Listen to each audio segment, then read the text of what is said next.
A very good evening, everyone. Welcome to the third week of this module. So we'll start by describing what we have done this week. So this week we have seen how to construct phase diagrams with the free energy curves, and also we have seen different types of solubilities of solids as well as liquids, and how those information can give us the phase diagrams of the system.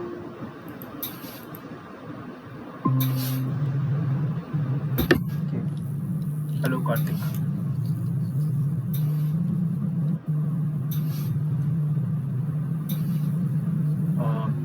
Karthik, may I ask you to mute yourself, please? Thank you so much. So we'll go ahead with the session, and like always, I will just brush through the concepts that have been covered in this week, and then we'll go on describing, rather solving few of the numericals which are related to this week's content. Right. So in this week, we have seen the concept of intermediate phases.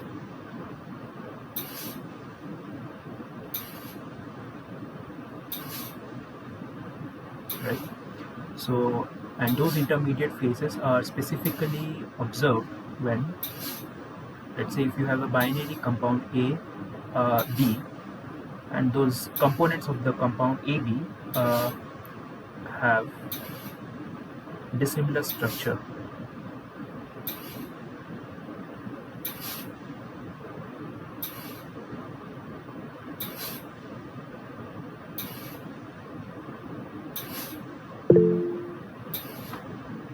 Okay, and otherwise, if A and B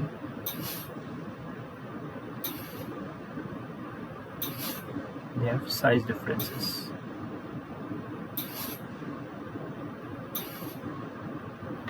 And the size differences are beyond the extents which are permitted by Hume rho 3 rules. So that is plus or minus 15%, I guess. And the change in electronegativity.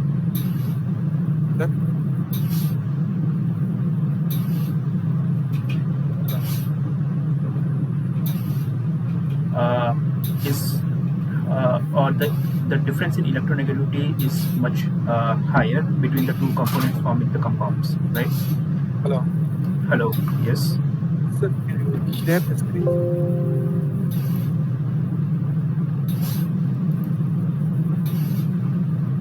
Okay.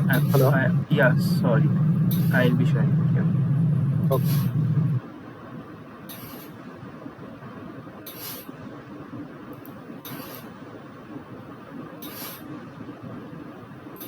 Can you see it now?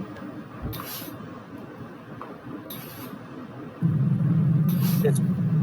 Thank you. So yeah, thanks for pointing that out. So this week I'll just again tell what I have told back then. So this week we have covered the portion of intermediate phases. So we have seen the intermediate phases are specifically formed when you have two components, let's say A, B in a binary system, and they have dissimilar structure. Let's say FCC or BCC, or if they have size differences, or if the difference in electronegativity is a bit high, so that one is highly electropositive and one is highly electronegative, such that there is a transfer of electrons and there is some kind of there is some bond forming, and we have intermediate phase instead of complete solid solution, right? And because of these three reasons, we have the formation of we don't have a formation of continuous solid solution throughout the composition range of between A and B. So what will happen is, like,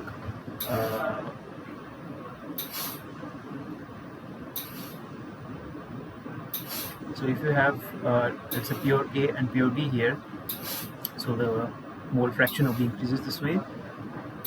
So this end and this end, which are either ends which are closer to the pure composition, pure elements, all of these will have some limited solubility.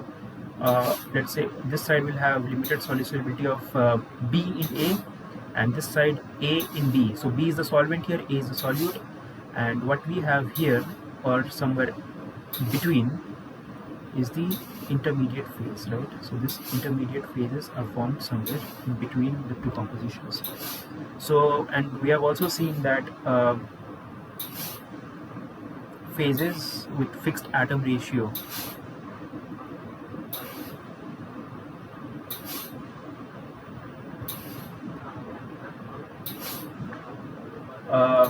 results in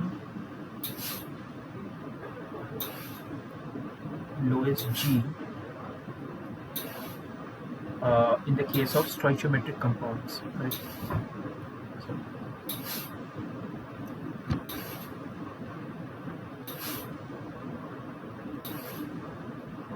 So we get a stoichiometric compound or composition in between these two phases. So, and that we have seen that since they have a very strict compositional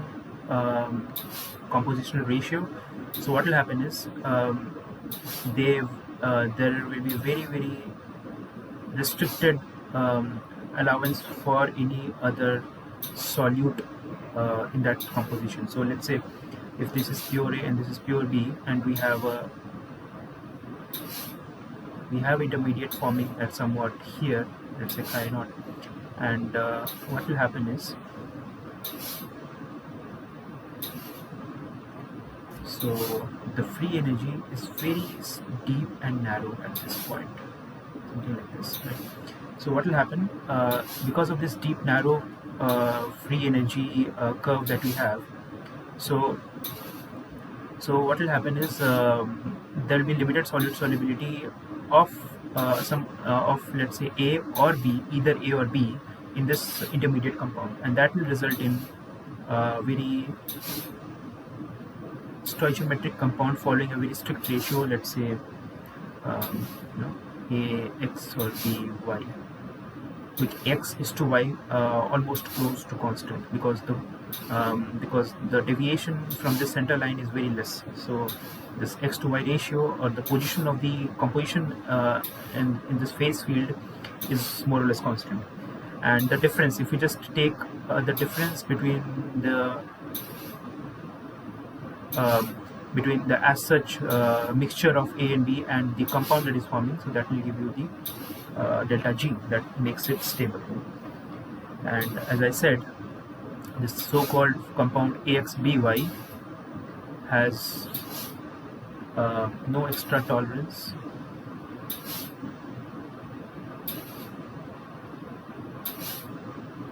for excess A or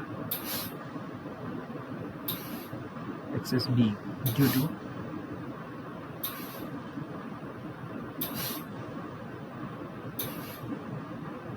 the narrow free energy or G curve, right? Okay, so moving on, we have also discussed other example in which another case in which we have an intermediate phase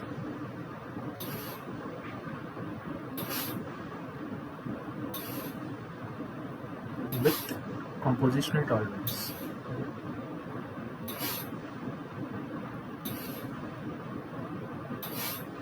And this is mostly prevalent in the case where you don't have much differences between the pure components and the intermediate compound structure, so that there will be some solubility between the pure components and the intermediate compound. So let's say if we have A here and we have B here, and if we draw or rather chart the free energy difference, and this is how it looks like. So this is pure energy, free energy of pure A, free energy of pure B, and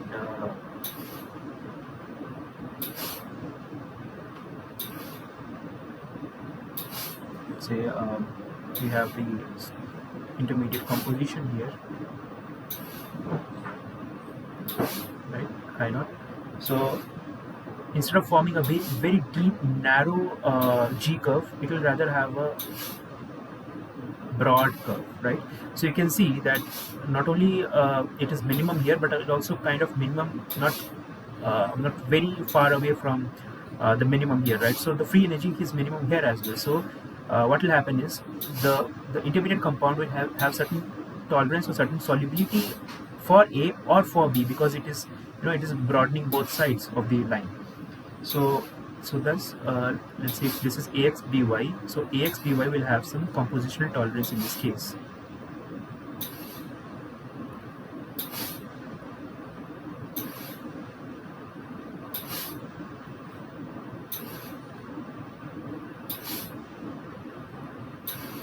It has some compositional tolerance, right? Okay.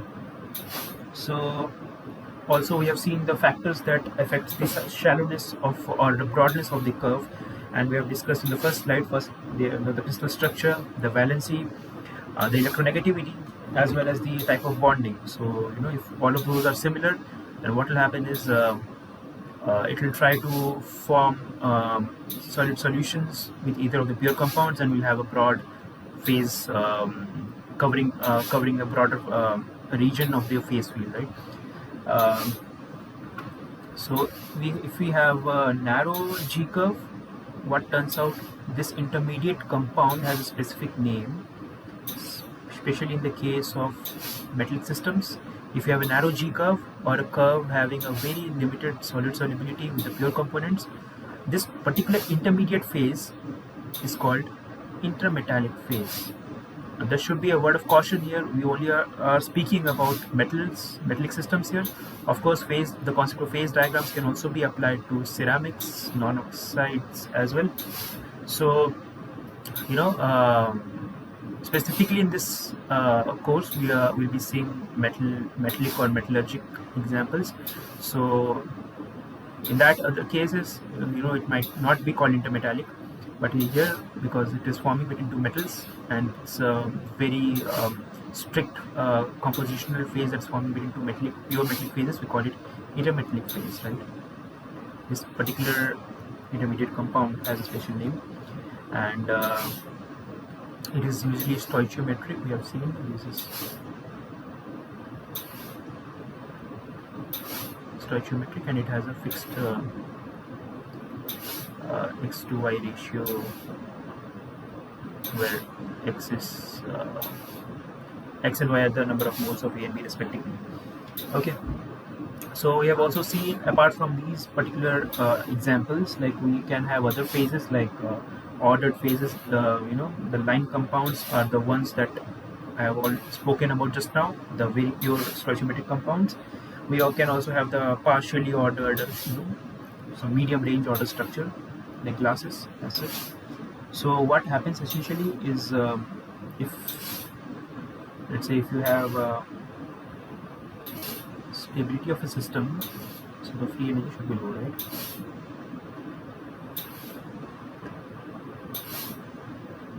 So at a particular temperature,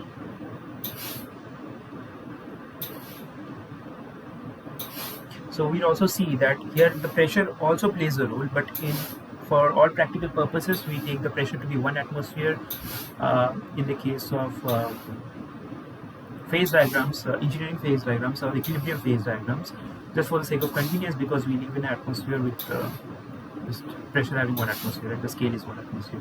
Of course, there will be effect of T and P, because both are thermodynamic variables that affect the state variable, the enthalpy and entropy that actually results in change in the free energy as well, right? So at a particular temperature, if we have something which is lower, then that something should be stable, right? So let's say if we have solid as having the lowest free energy, so then that's at all compositional range between A and B, we will be getting solid as the stable structure, and that is that generally happens when we are at lower temperatures, and temperatures lower than either of the melting points of A and temperature melting points of P, right? In both the cases, we see solid is stable throughout. So we'll extend the same concept and see how we can go for more complex diagrams. Okay, so let's say if we have a heterogeneous so phase stability in heterogeneous system.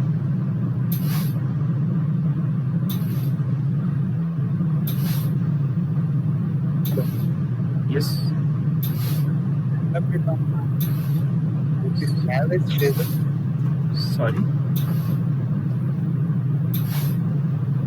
Please come again. Which is the mentioned regarding this average phase. MGC2, MGZ2, MGA3. Yeah. And a bit of So the phases that you're talking about, right? The special. yes. Yeah. So those were actually covered in the module 1. So those special phases are actually forming between the two metallic compounds, and there are certain concepts which I will have to go, but then what will happen is we will deviate from this contents. So what I'll do is you just put it in the forum, and I'll get back to you as soon as after this lecture, right? And Okay. so yeah, even that's a good question though, because it was not covered in the lecture. Yeah, but that was in module 1. So professor had also referred to the module 1. But I'll get back to you in the forum maybe, right? Okay. So that will stick to the syllabus particularly. Okay. So the phase stability in heterogeneous systems. So we have seen if we have instead of one solid, we'll have if we have two solids. If we have two solids which are in equilibrium,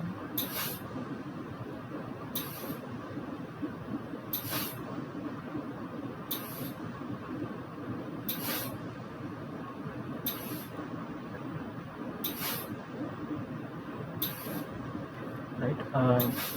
Let's say this is the free energy of pure fluid in alpha phase. Now we say alpha and beta because we have heterogeneous systems, right? Let's say alpha and beta are the name of our phase forming between A and B. And between here to here, we have G, beta, and this is alpha. Okay. So this is the point where we have the crisscrossing between the two energy curves, right? And let me write this as well. So this is G, B in alpha phase, and this is the free energy of. So an easy way to remember is to just see what phase it is in. Right? So you see it's in it is GB in beta phase, and this is GB in alpha phase, right? GB in alpha phase. Okay, so you can see that for alloys with composition. So here.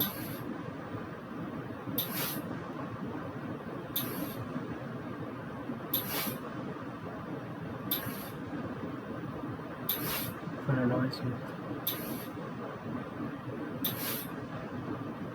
composition near this crossover,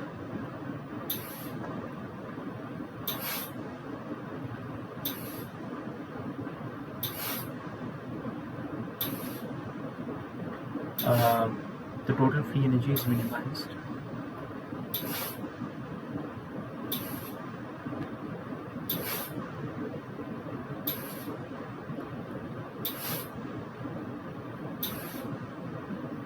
Is minimized by separating the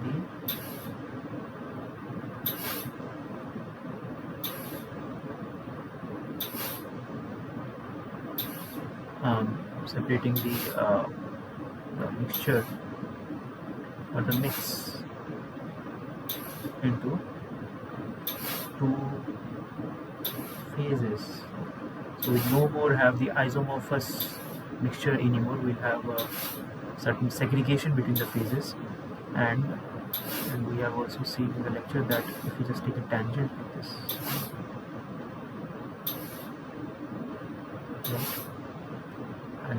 between the all the compositions between these 2 points, let's say M, P. So between all the compositions between these 2 points, we have alpha plus beta as stable, and in this part we have alpha, because the free energy of alpha is lower than beta, so we have alpha as stable here, and here we have beta as stable. So moving on.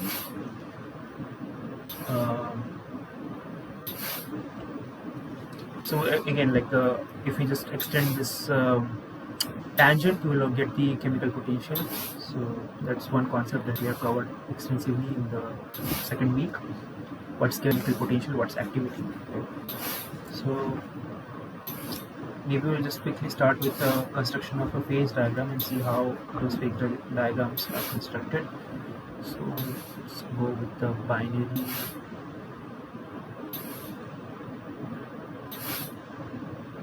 isomorphous system.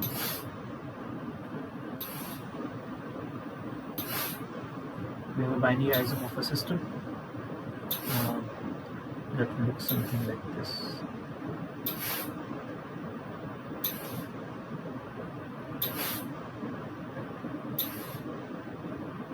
This is pure A, and this is pure B. And let's say the melting point of A is lower than that of B, so we have this lens shaped, this convex lens shaped kind of region coming in. So beyond here all are liquid. Here this is let's say some alpha plus beta. Sorry, there's no alpha beta here. This will be the solid plus liquid. Here it's entirely solid because it's completely miscible. There is no alpha and beta in isomorphous binary systems. So we'll try to sketch how this free energy, because it's very important to understand the eutectic that will be coming across in the next slides. So if we draw the free energy curve. Okay. So let's say within these 2 layers.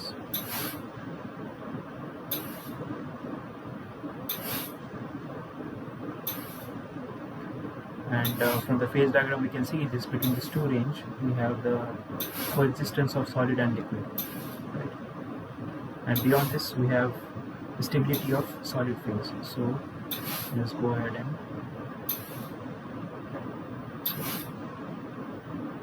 and the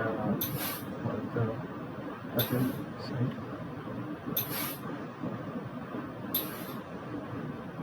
Oops, it should.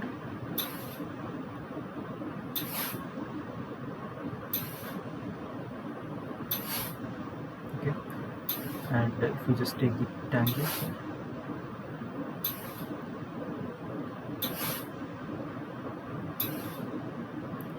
that's the point E and F.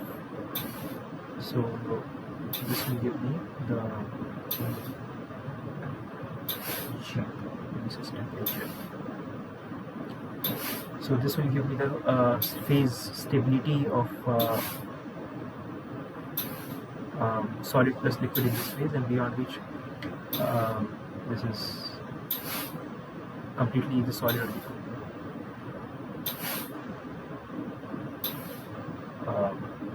So next we'll just see how the activity varies, right?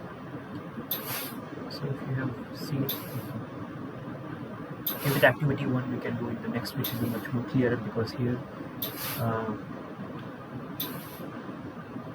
it's not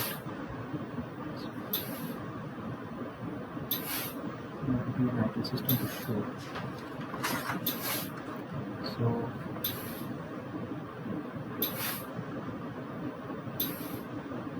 in the case of eutectic system,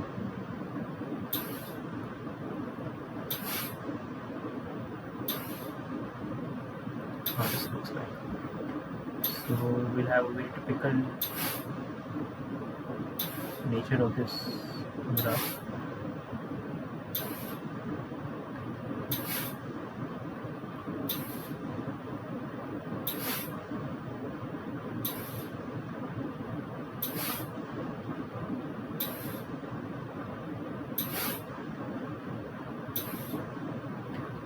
this, and this is solid solution of B in A alpha, solid solution of A in B beta, liquid, alpha plus liquid, beta plus liquid, and this is complete solid alpha plus beta, right?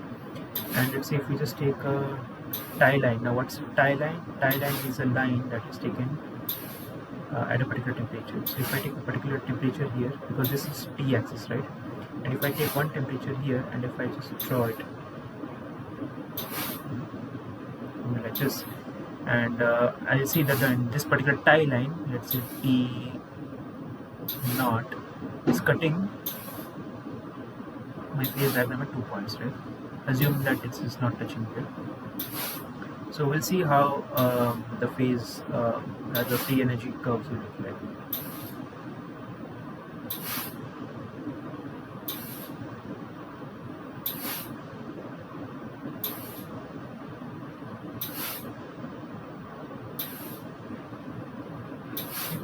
So we just will drop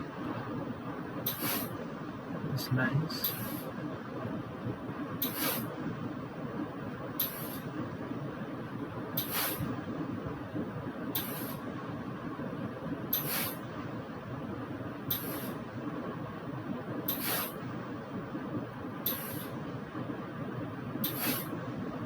Okay.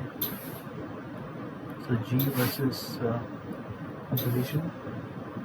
So we'll be having something like this.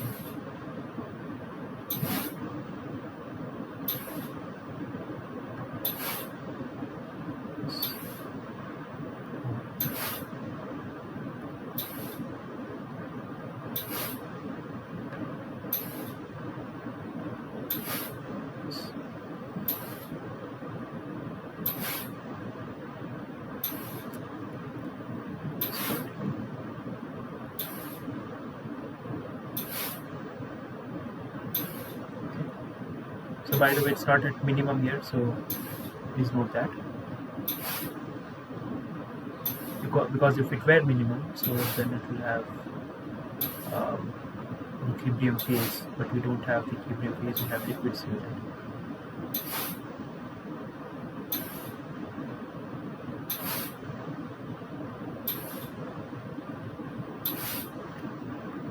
So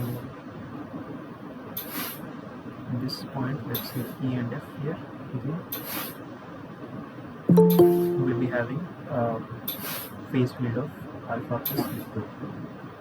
So here we have stability of alpha plus liquid, and beyond which we have the stability of medium liquid phase. So this is here is GL and this is G alpha. We don't have beta here yet because we are operating somewhere above the melting point of B, right? So here let's say T1 is the melting point of B.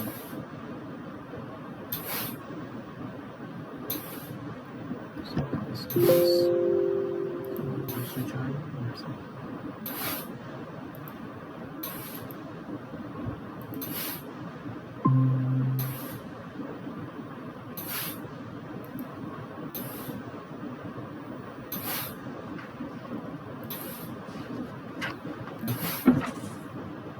Similarly, now it's very important to note that this was above the melting temperature, right? So now what if we just lower the tie line? Now this is what we call tie line. If I just lower the tie line, how will the curve look like? So let's say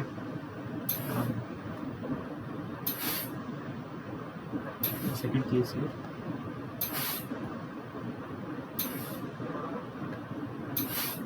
This is my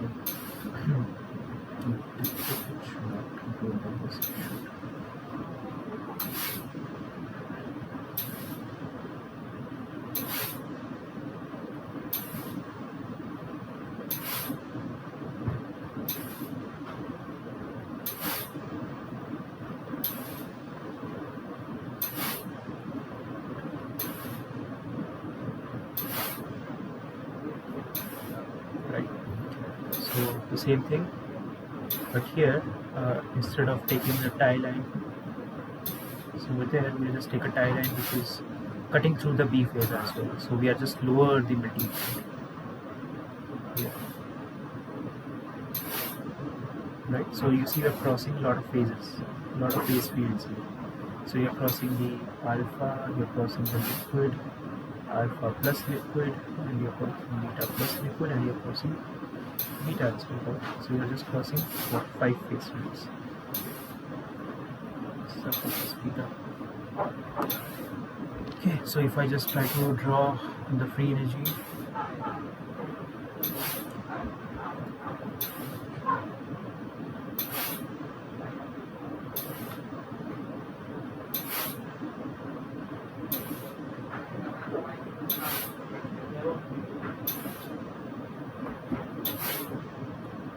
so we have A and B phases here, and this is the free energy here, and this is temperature here. The phase I observed on at particular pressure, and the temperature is right here.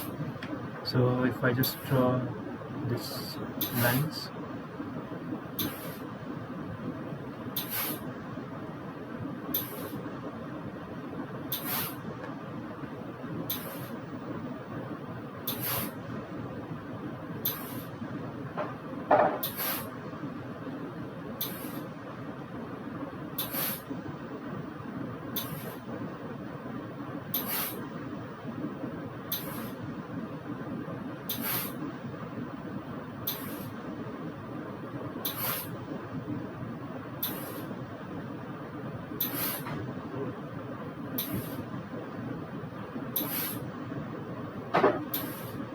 okay, so we have 5 lines here, and let's say if this is my 0th line, because we know the free energy goes to 0, this for the sake of convenience I can give a center line with this, and now you can see how the relatively it all lines, right? So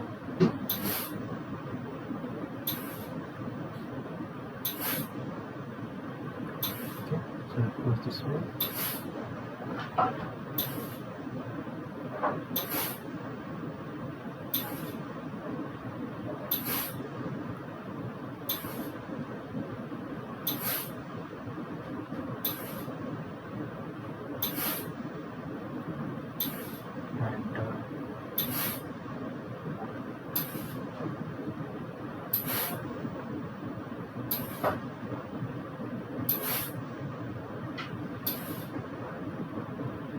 And let this become much more stable.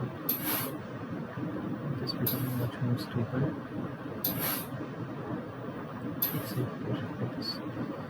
Okay, so if I just draw, so you already see that we have different stabilities of the, because the free energies are changing. Like we don't have the same phases throughout. So if I just draw a tangent, and then I draw another tangent like this. So this tangent is not equal to this tangent, it might appear so. So maybe I'll just remove this and go shorter so that it's also distinguish.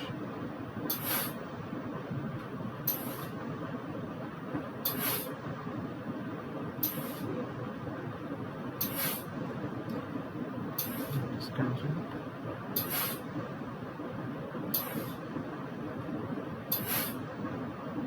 This is like this.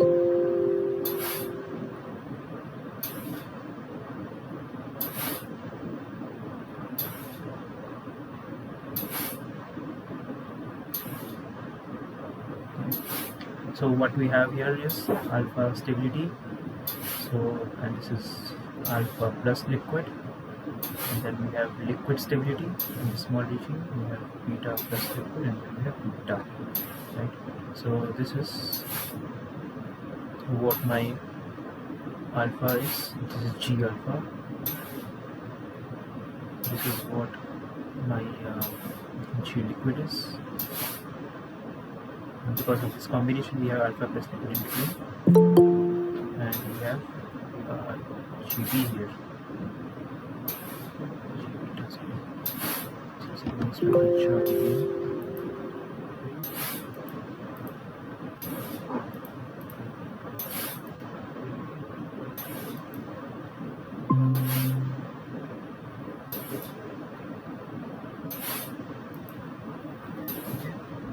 So now that we have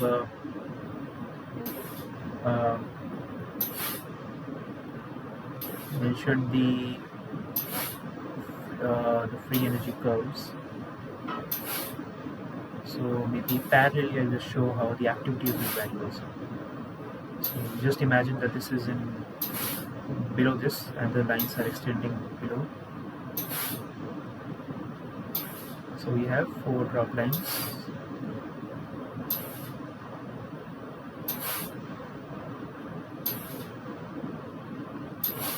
So this should be a bit closer because the liquid phase field is a bit smaller, right?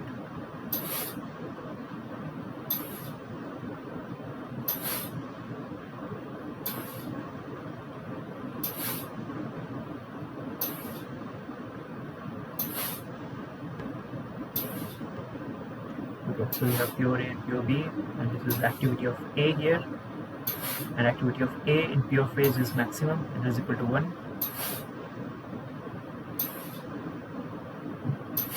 So pure A is maximum here, goes on decreasing, and since here it is coexisting with liquid, and we know if it is coexisting, the chemical potential as well as the activity should be same. So here the chemical potential of A in alpha and the liquid in alpha, or alpha and liquid is same, and then it drops again because it's completely liquid here,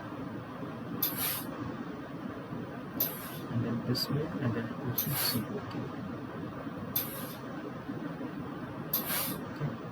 So this is activity of A.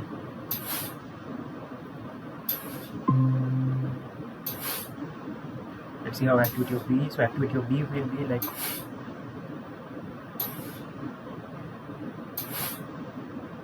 complement of it, right?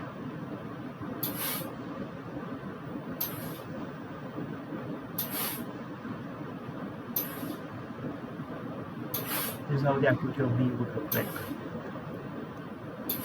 Oops.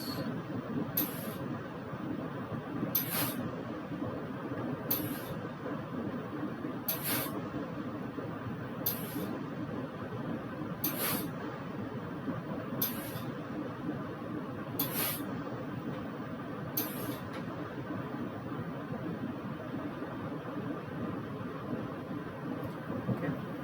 So we have seen now not only the free energy variation but also the activity variation, how it varies across the same tie line at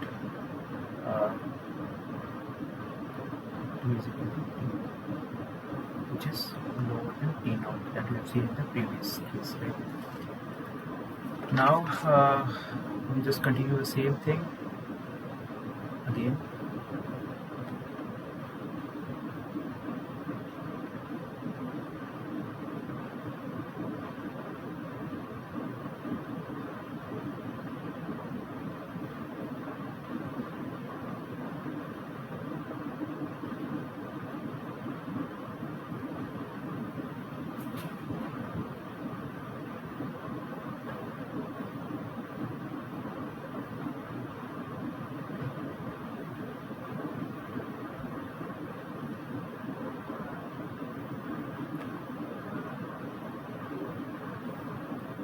So we have alpha and alpha plus liquid, beta plus liquid, beta, alpha plus beta, and this time the tie line is taken exactly at the eutectic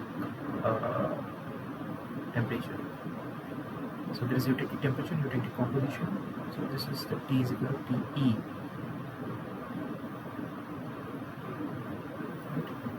Right? So this happens to be the eutectic temperature. So we see how it will. So the concept remains similar, but what we will see here is that the liquid has shrunk, and the liquid has shrunk such that the phase field of liquid is marginal. It's not even visible. And this is very important. That tells us that just at the eutectic point, you will see the last of liquid, or last of liquid if you are heating, or the first of liquid if you are heating, or the last of liquid if you are freezing or cooling down.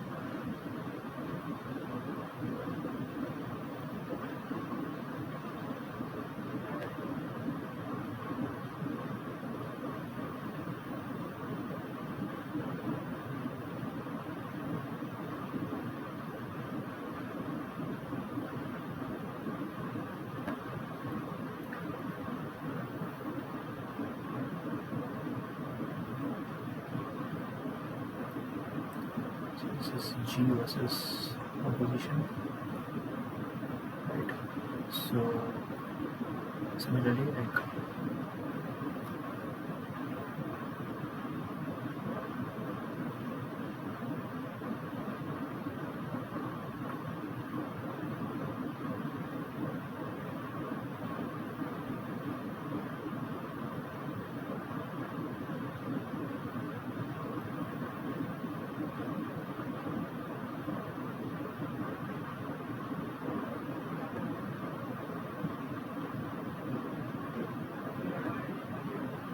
and it is supposed to be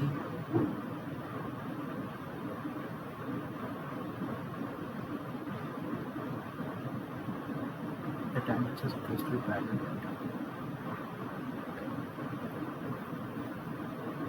So the peak points are also same.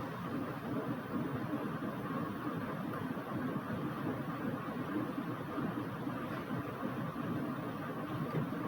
So if we take the tangents between these two, that will give us the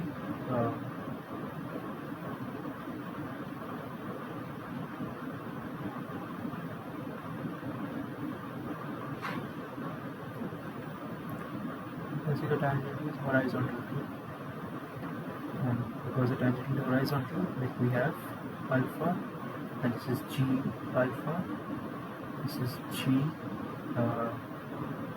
liquid, and this is G beta, and we have tangents at all the common tangents for all 3 points. So in this case, we have alpha plus liquid plus beta coexisting together. But here there is no, unlike previous slide, there is no liquid phase field, right? We have certain liquid phase field here, but in this case, the liquid phase field has shrunk to a marginal line, and that's the extreme we can go below which there is no liquid, right?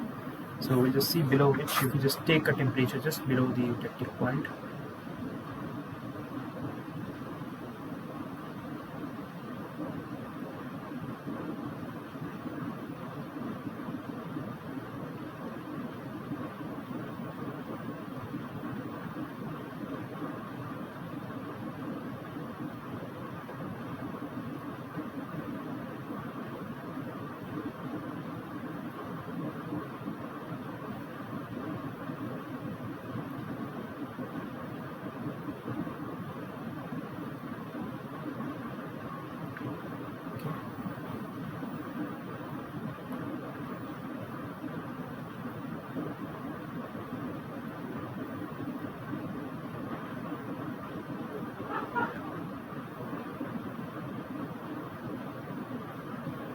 right? So in this case, the tie line is just lower than the eutectic point here.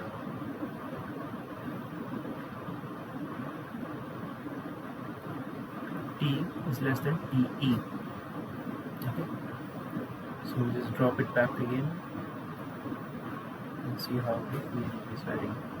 Now, interestingly, we'll see that the liquid has gone. The liquid has vanished from our system below the eutectic point.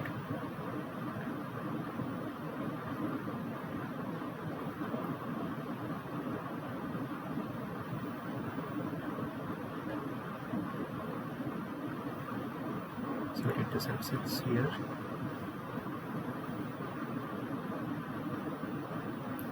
Pardon me if the lines are not straight,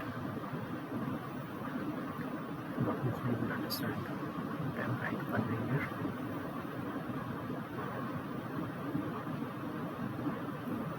Right. So very clearly you can see that the alpha will be more stable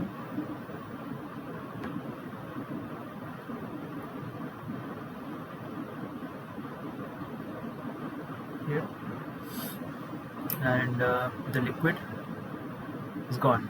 So if the liquid is gone, that means the free energy will be much shallower. It's not even deep, right? So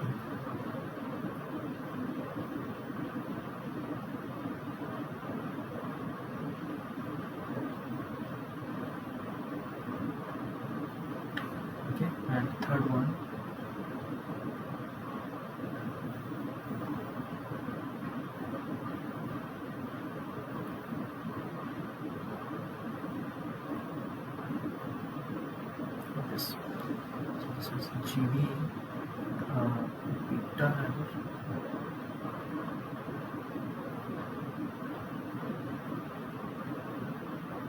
This is beta,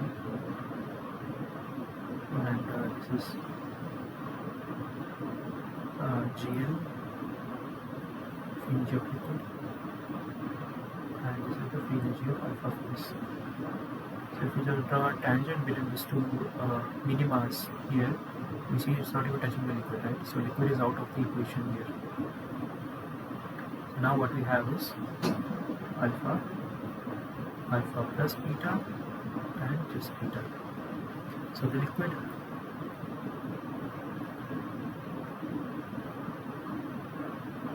is below eutectic, is liquid.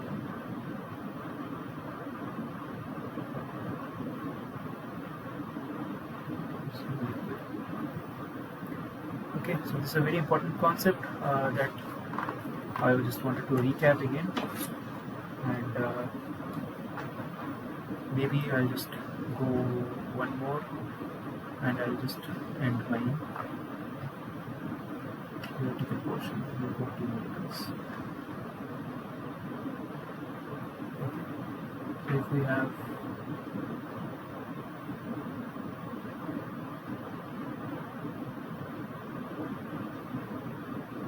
four curves and representing the same A, let's say here it's pure B, and this is going this way till 100% B, and we have been asked to get the effect of decreasing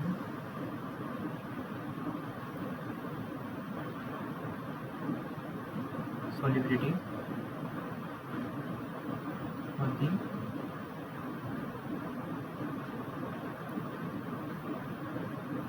molar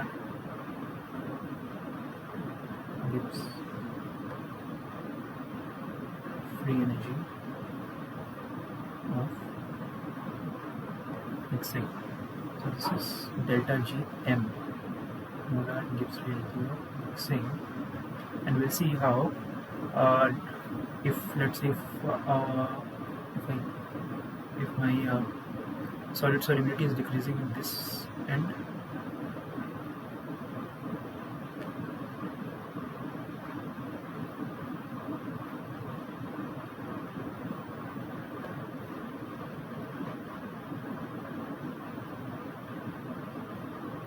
B in alpha. Now if I say solid solubility of B is reducing, that means the activity of B is increasing, right? If the activity of B is increasing, it will try to isolate itself. So we'll see how the free energy curves will look like. I'll not draw the whole thing. I'll just tell the gist of it. So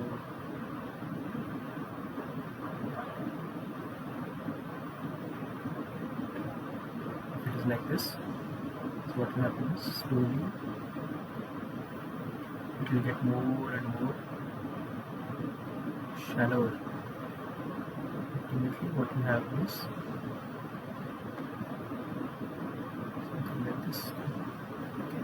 So this is the effect, because now what is happening is my my B is not able to mix in my A, the structure of A. So the solid solubility phase that we have seen, let's say in here, the alpha phase, you see here, the alpha phase was the solubility of B in A. Now this will keep on reducing. Now if this is reducing, that means my curve will go on reducing this way. Okay, so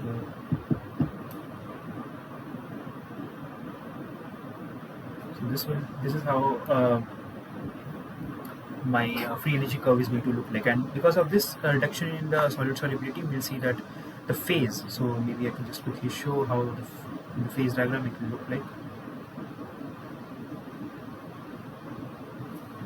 So in the phase diagram we have something like this, right? Okay, so with reducing the solubility, we keep on reducing this part.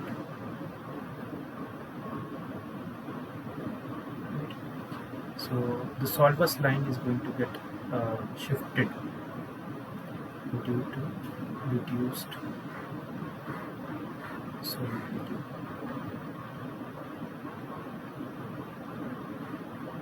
Solubility of B in alpha.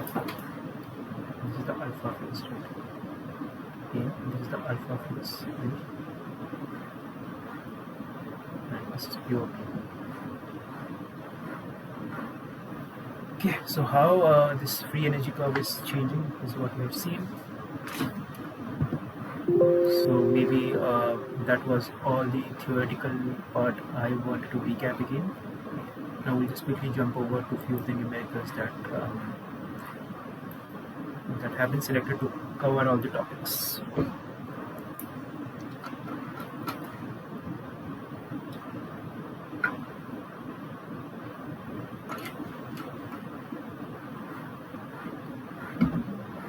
Okay, coming to question 1, it has been told that we have part of a binary phase diagram here, and just previous similar to what I have shown, it's like a alpha phase field closer to the pure element A, and we have alpha plus beta, so it's a part of a binary phase diagram, by the way. Okay, it's not a complete phase diagram, we have a small excerpt or a portion of it, and it's shown in this figure. So this the textbook figure, so just ignore the number here.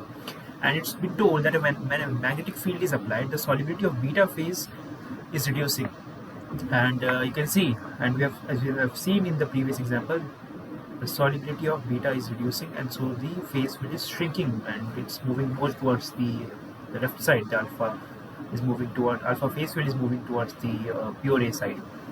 And using Gibbs free energy plots of the alpha and beta phases, we have been told to determine which phase has the largest magnetic susceptibility, right? Which phase has the highest or largest magnetic susceptibility. So since I'll just, because it's a bit theoretical, so I'll just write my points here. Since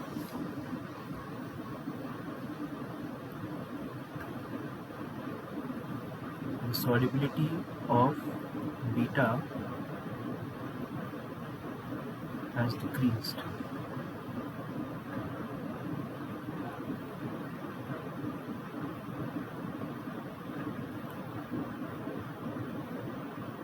this free energy curve,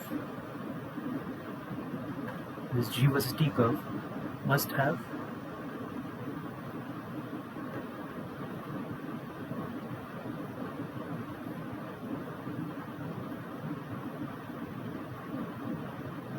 decreased more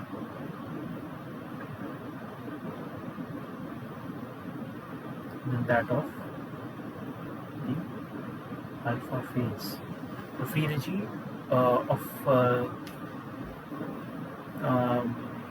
the free energy curve of the beta will have more reduction than that of the alpha phase, in order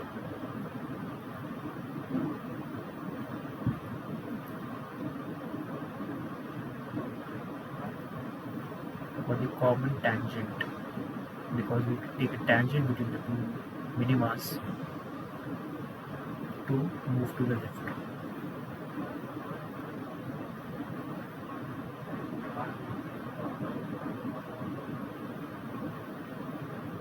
Hence,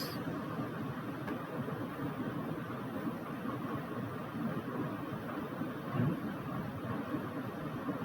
beta phase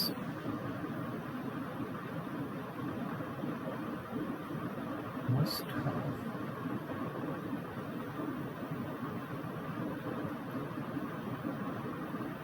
larger magnetic susceptibility.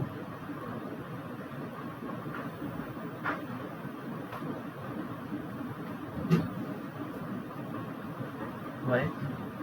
So this is the pointer number.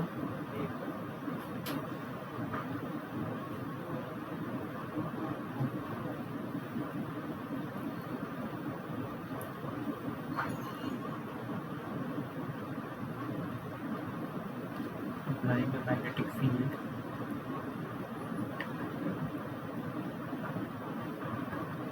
enlarges the region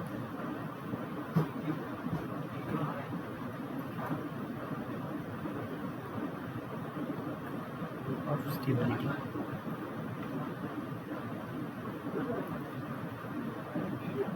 Of the phase with a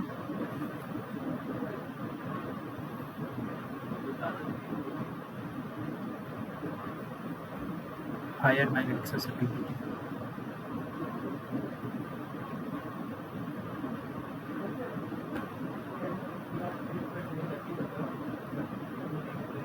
Right.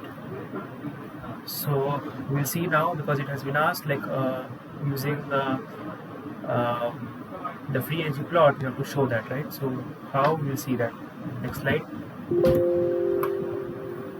Okay, so to do that, I'll just copy over this here, and we can conveniently draw our free energy curves pertaining to this particular part of the phase diagram.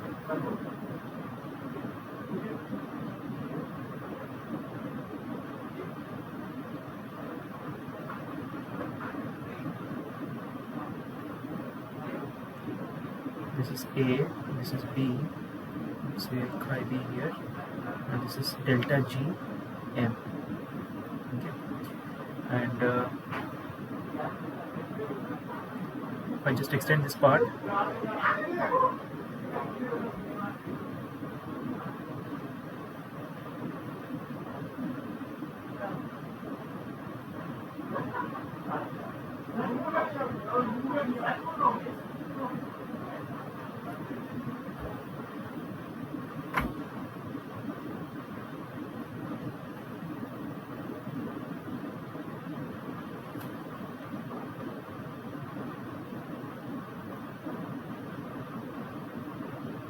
if I just extend this part and then just see how the free energy of alpha is changing.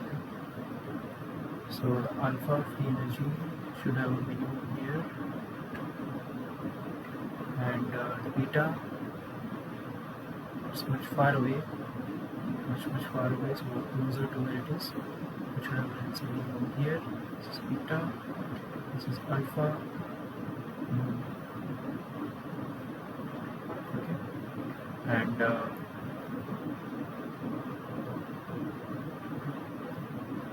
common tangent, right? So earlier this was the tangent.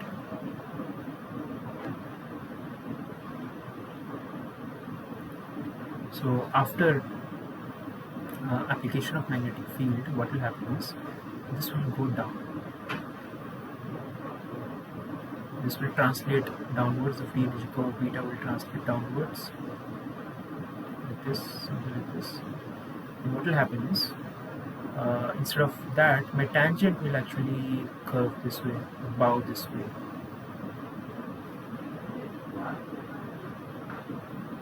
Right? And that is what we have been asked to do. So, because we are applying a magnetic field and it will enlarge the region of stability with a higher magnetic susceptibility, and we have been told that the beta phase decreases. That means the beta is becoming the phase field of beta is enlarging. So what will happen is the common tangent should move towards, because if you just decrease the free energy of beta, so it will drag the tangent and we'll have the tangent will move towards the left, right? So we see that here also.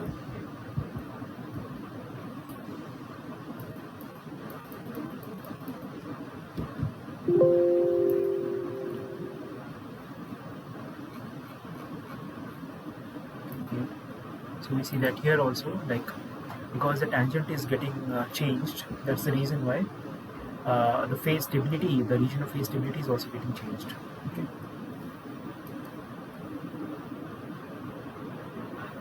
Because earlier the region of phase stability was between this point and this point, now it's between this point and this point, so it has moved a bit towards left. Okay, now coming up to the second question.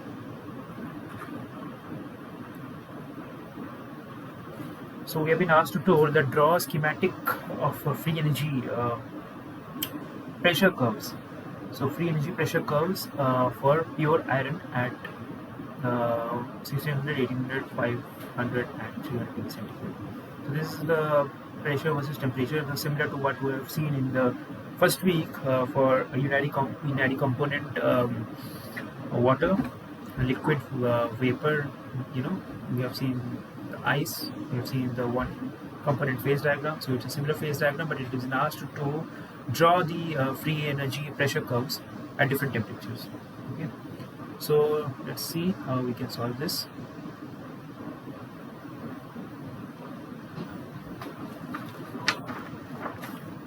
So first of all, let's see if we take it as part A, part B, part C, and part D. Okay. So part A, it has been asked at 1600 degrees centigrade, and from this curve we can see the 1600 lies somewhere here, right? That is 1600, and we are just crossing liquid iron, and then we don't actually venture into this delta iron phase. Okay, so at 1600 part A,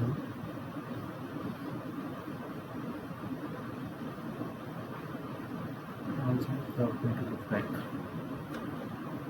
So this, let's say this is the point of intersection, and this is the point where I am dropping the perpendicular. Okay, and this is at 1600 degrees centigrade. And let's see if this is IB. Oh, sorry, this is not the composition diagram, this is the pressure diagram, right? So we have free energy G versus the pressure.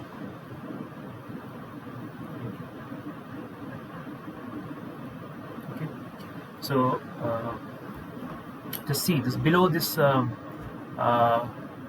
pressure. So below this pressure we have the stability of liquid iron. After this we have the stability of gamma iron, right? So there will be crisscrossing between the two free energies. So let me just draw free energy. This is my liquid iron, and this is let's say gamma iron, and this is more stable, right? So you see the G gamma iron is lower than my GFE.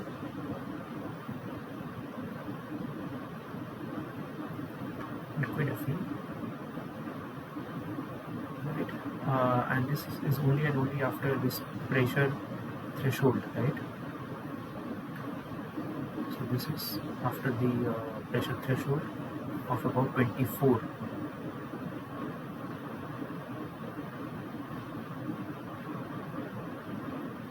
Kilobar. So if you drop a line, you will see this is about 24. Okay, so we'll see at about 800 degree how it looks like. So 800 degree, let's draw a line.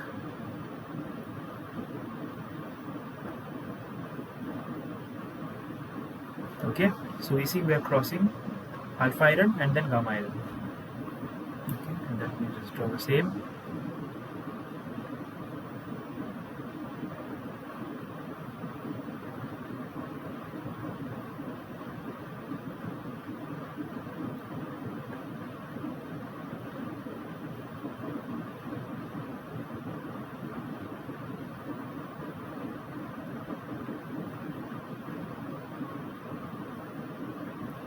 Okay, and let's say the point of intersection is not that, sorry,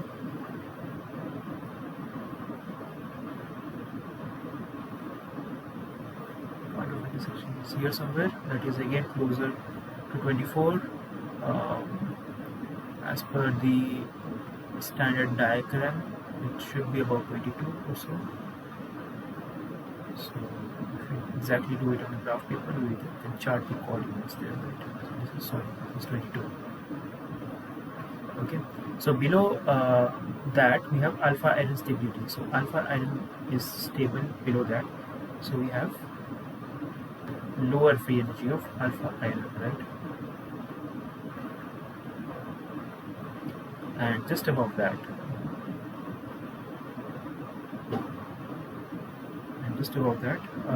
we have the stability of gamma iron. So this is how the free energy curves look like. And next we'll see for 500 degree centigrade, for which I might have to take this figure there as well. So next question has been asked at 500 degree centigrade.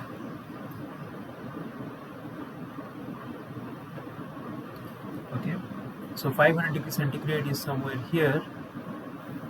So we have the triple point here, right? That is analogous to the ice, vapor, and liquid water in case of H2O in Rayleigh diagram. Okay, so this is 500 degree centigrade. Interestingly, it happens to cross the triple point. We'll see this triple point is also an invariant point when we run the Gibbs phase rule. So at 500 degree centigrade, my free energy curves is going to look like.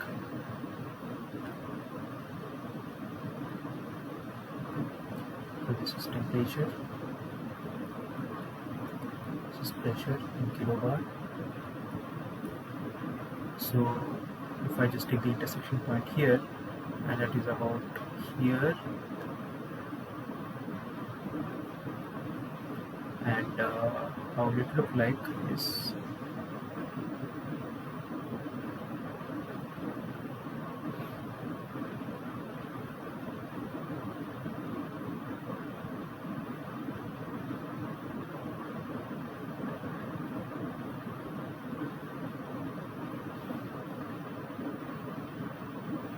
so we have three phases stability right here.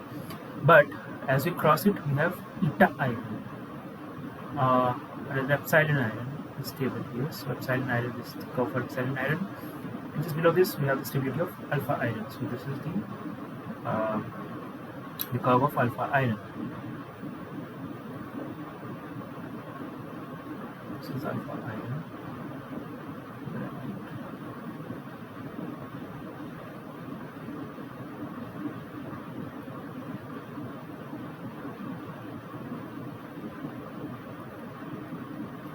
And naturally, the remaining phase is the delta, right?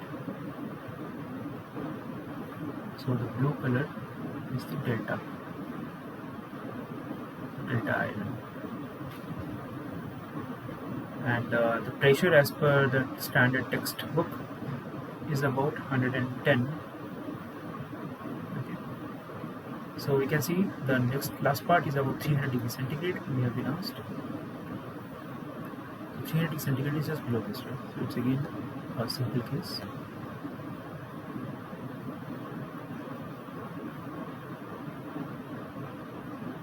Okay.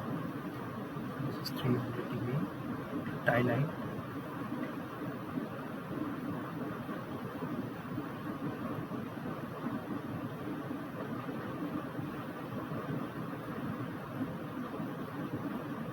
And it crosses somewhere above 110, so we just go beyond here, beyond 110 somewhere, and we just have two phase stability, so it's pretty simple plot. Then we'll have this, and then we'll have oops, it has to intersect. So this is alpha iron, and this is epsilon iron, which is stable at low pressures. Okay, so this is what the question had asked us. Pretty simple concept. Only thing is that we had been applying it to compositions, and this is for pressure, the temperature pressure diagrams, but the concept remains the same. Okay, so move on to the next question. It has asked the metals A and B form an ideal solid solution but are almost immiscible in the solid state. And when I say immiscible, so there will be no tolerance for A and B or vice versa. The entropy of fusion of both A and B is given. We have and the melting temperatures are 1500 and 1300 Kelvin. respectively. Assuming that the specific heats of the solid are identical, calculate the electric composition and the temperature in the AB phase diagram. Okay, so we'll just quickly see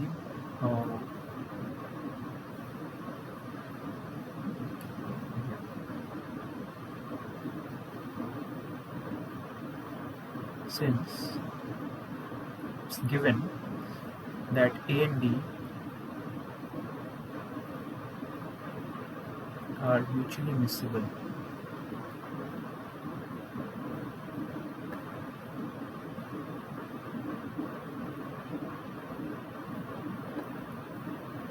tangent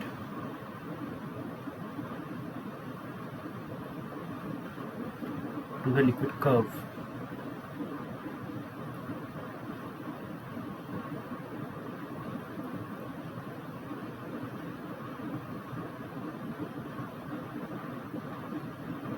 GL, a tangent to the liquid curve GL.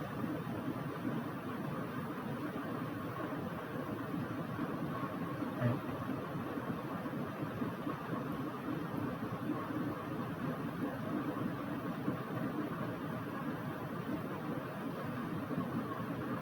so maybe I can draw a phase diagram for reference here. The phase diagram, sorry, the free energy versus composition diagram.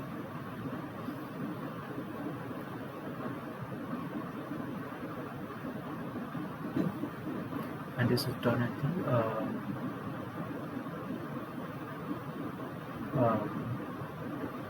temperature of fusion, right? Because it's given the entropy of fusion is given, so we consider that particular temperature.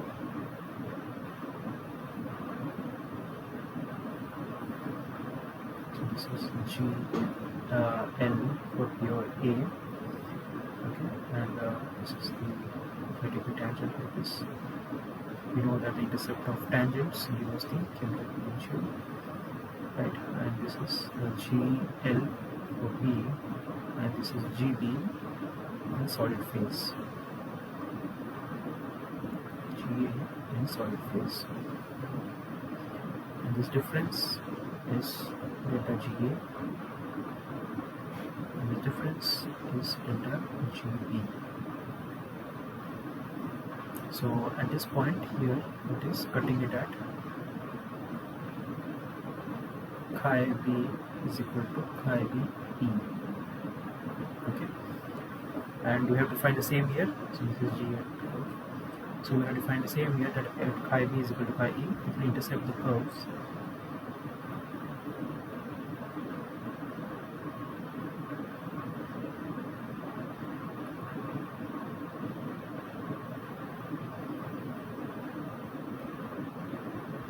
For the A and B phases.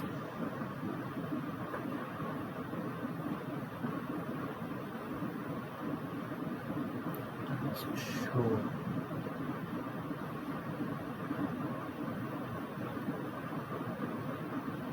so my chemical potential, as I know the point of interaction or the point of intercept of the tangent to the pure axis is the chemical potential.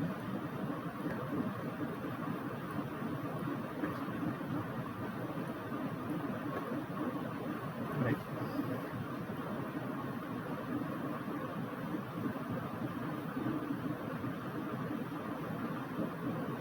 So by the way, the del GA that we are talking about here is nothing but the difference. So if you have, let's say, free energy of pure A, this is temperature,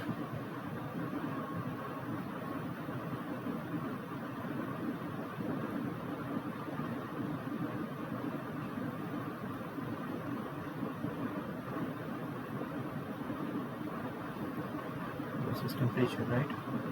So this, let's say if it is GA in solid form and this is GA in liquid form, so beyond this temperature we have the stability of liquid, and lower than that is solid. So this is the temperature of fusion, right?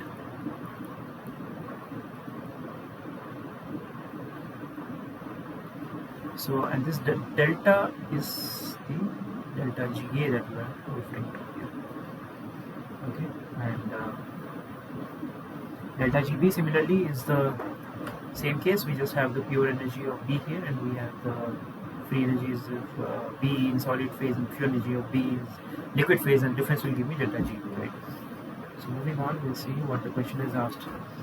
So the liquid is assumed ideal because it's given that the liquid is ideal solution, right? Ideal liquid solution. So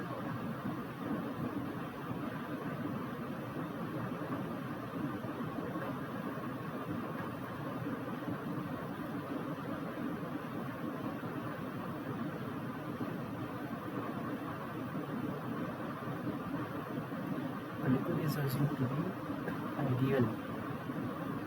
Therefore, and we also know from our previous second week lectures that this thing, right, in different color, this thing, right?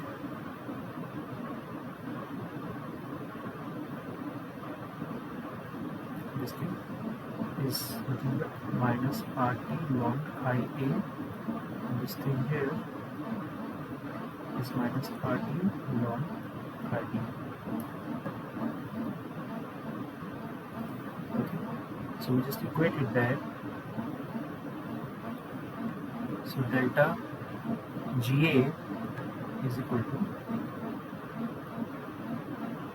equivalent to minus RT E, because it's temperature that we have taken, the temperature E, and delta GB is equal to minus RTE log chi B.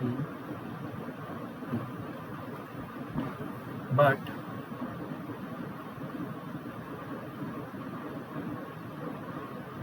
see here,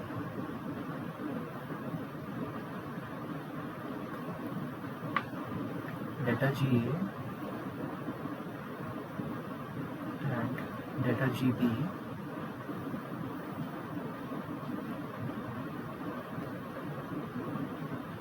will be formed from the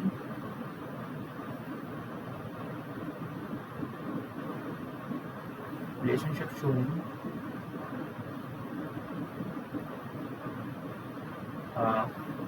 in the previous figures.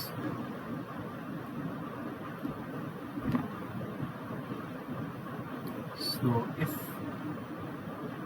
Cp, it's given that the specific heat is equal, right? If you assume the specific heats of the solid and liquid are identical, so if we are assuming them to be equal, then we know that from the previous week's content, delta G is equal to L by delta T,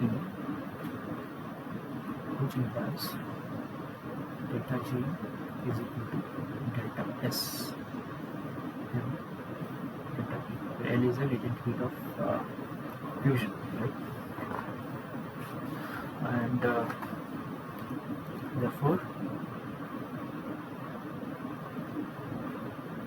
del GA can be written as delta S M for A times delta T. Now what is delta T? Delta T is the melting point of A minus the TE, that is the consideration, temperature of consideration, and delta GB can be written similarly delta SM for B minus the melting point of B minus the temperature of consideration, that is TE. Therefore, now if I equate this with these, what I get is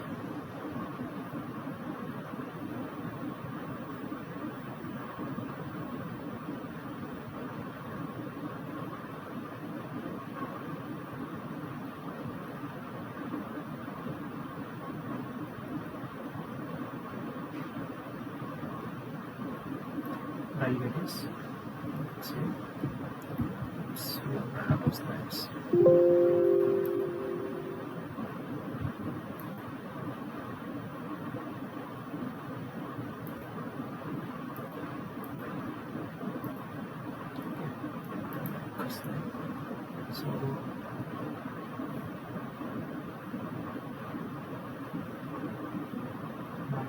RT E non chi delta Sm A times TMA minus TE and minus RTE chi BE is equal to delta Sm B times TFB minus TE. Okay, or if I substitute the values,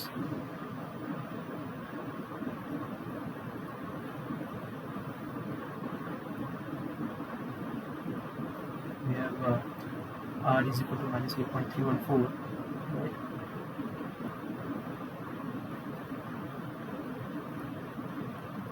Joule per centimeter per mole. The T, the eutectic temperature, we don't know. That's what is given to find.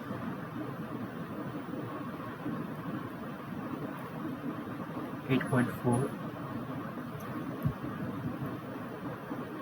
So 8.4 is the entropy of fusion, right?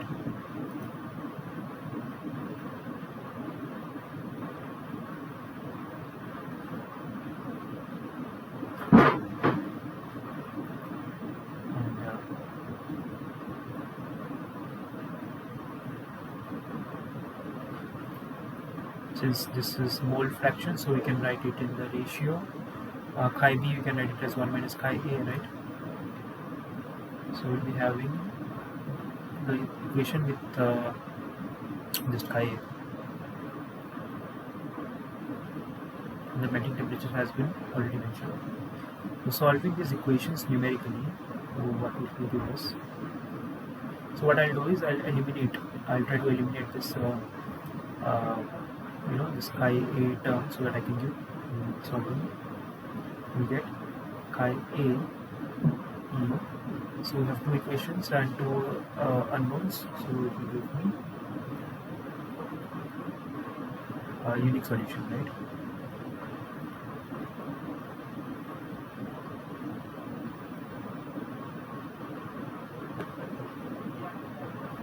And the temperature of eutectic temperature comes out to be about 826 Kelvin, which is based on our calculations. Of course, practically it might or might not be the same, because we have assumed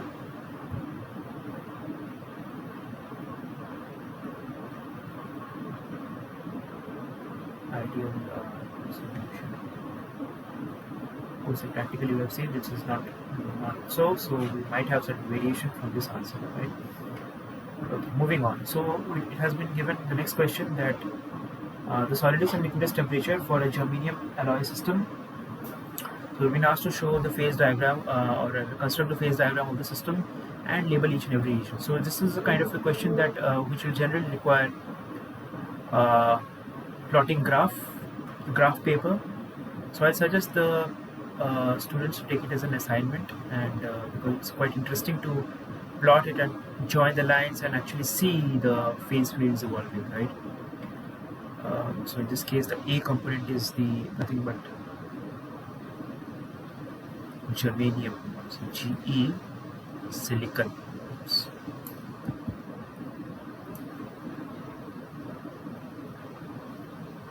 This is silicon. This is weight percentage of silicon increases this way, right? And upon plotting, you will find out, because we have been given the solidus temperature, right? And from the very nature of the data, so what you have to do is just you have to keep on plotting. So let's say at 0%, so the solidus temperature is this and the liquidus temperature is this, because they are supposed to be the same, right? Because this is equal to this, right? Because this itself tells us that at pure A the solidus is equal to liquidus, okay, or pure germanium, and as you go for to pure silicon, so this is pure silicon this end, and this is pure germanium this end. we have 1414. So it tells us that my curve will actually look something like this instead of looking like this, because my melting temperature of silicon is much lower. So the melting temperature will be somewhere here. So germanium, sorry. The melting temperature of germanium will be something like this. The melting temperature of silicon will be somewhere here, because it's 1414 it's given, and this is about 938, right? Okay, so now just it's an exercise for the students to just take the xy coordinates and just keep on plotting. So the way you will be plotting is something like this, you know. So if you just keep on plotting as scatter points,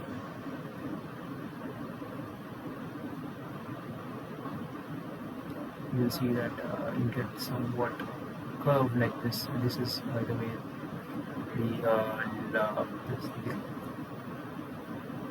this and then solve this one.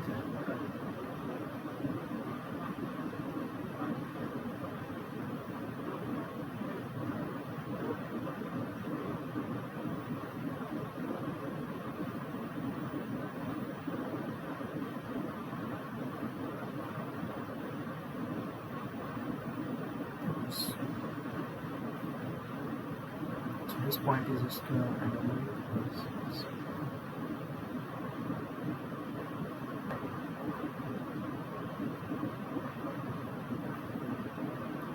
Okay, it should not actually bow this way. There should be certain, because this is supposed to be the highest temperature.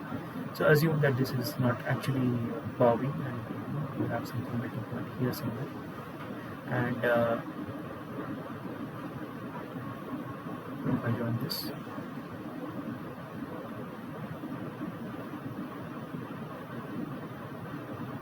something like this, right? So we'll have phase fields. See, so this is I have here is liquid, right?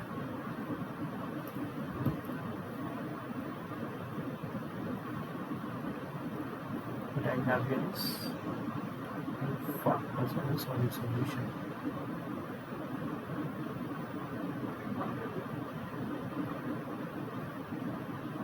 We have a liquid and solid phase here. If I just take the solid solution to be alpha, so we have a liquid plus alpha phase in between. Okay, so this is how the germanium silicon phase diagram is going to look like. So yeah, maybe you can just try plotting it in a graph paper and you can see it. By the way, this is the graduations go this way. So the graduations in this scale is 0, because we have mentioned the percentage of silicon. So let's say this is 20, 40, 60, 80.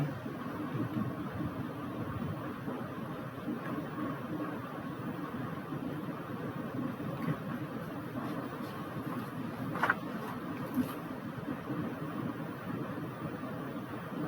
So this is the liquidus line, by the way.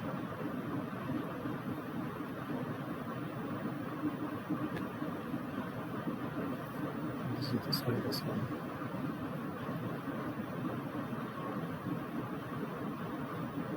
Right. So the next question we have been asked: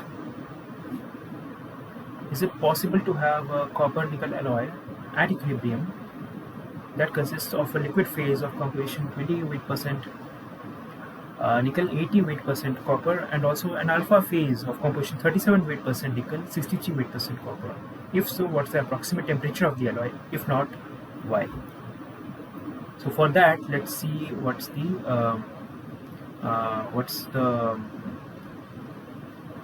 phase diagram between this the copper nickel alloy. And as per the lectures, I guess Professor Kirk has already mentioned it. So copper nickel alloy is a typical textbook example of binary isomorphous system. Right? So we have copper here, we have nickel here.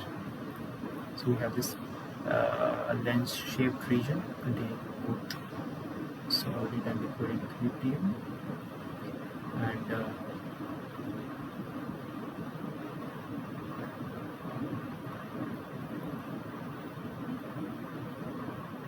This is my composition in terms of weight percent of nickel. Okay, so it has been asked that this is, let's say alpha plus nickel. This is alpha. So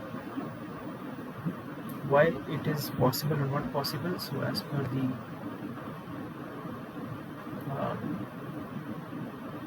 phase diagram information, if you just refer to a phase diagram, so we'll see it is not possible to have both liquid and alpha of this composition. Okay, the alpha composition and the liquid composition. Um,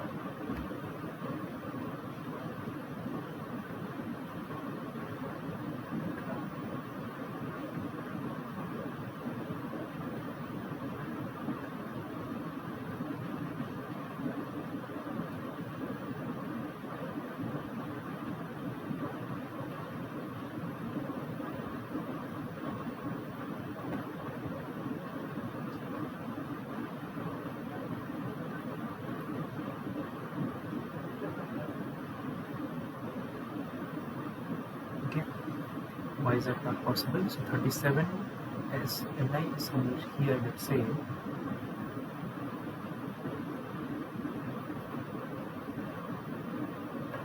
Is 37% of nickel, 63 copper, and 20 Ni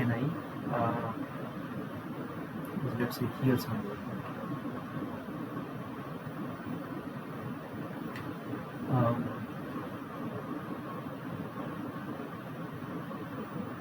So if we just see why it doesn't exist, because there exists no tie line. Now what is tie line? Tie line is just a if I just take a line at a particular temperature, that is called a tie line, where T is constant. There exists no tie line within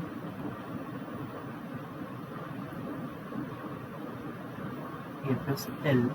There is alpha plus liquid region phase field that we should write.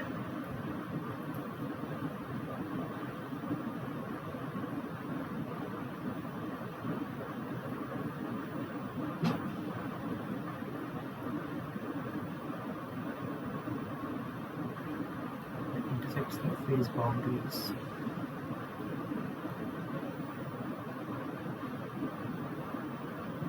Which in this case is a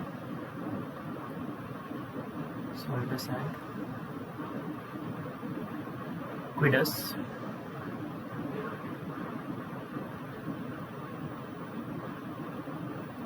The given composition. So we'll see that in order for that to exist, so my tie line should have cut the solidus and liquidus at those particular compositions, and it turns out that there is no such tie line which actually cuts the solidus and liquidus at the given compositions of 37 Ni 63 Cu alpha phase and 20 Ni 80 Cu liquid phase. Okay, that's the reason why we don't have this particular two phases of the particular composition that's mentioned in equilibrium in the case of copper and nickel system, right? So at 20 weight percent, it's about 20 weight percent nickel. The phase boundary is about 1200 degrees centigrade.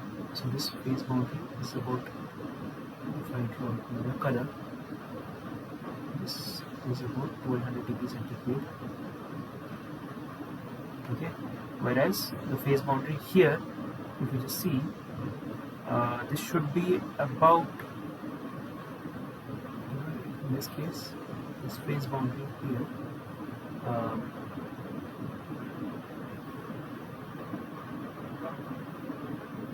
this is not equal to 1200 degrees centigrade, so that's the reason it's not cutting. So we have explained that this is such combination is not possible to exist, right? moving on, we have another copper nickel alloy. Okay, so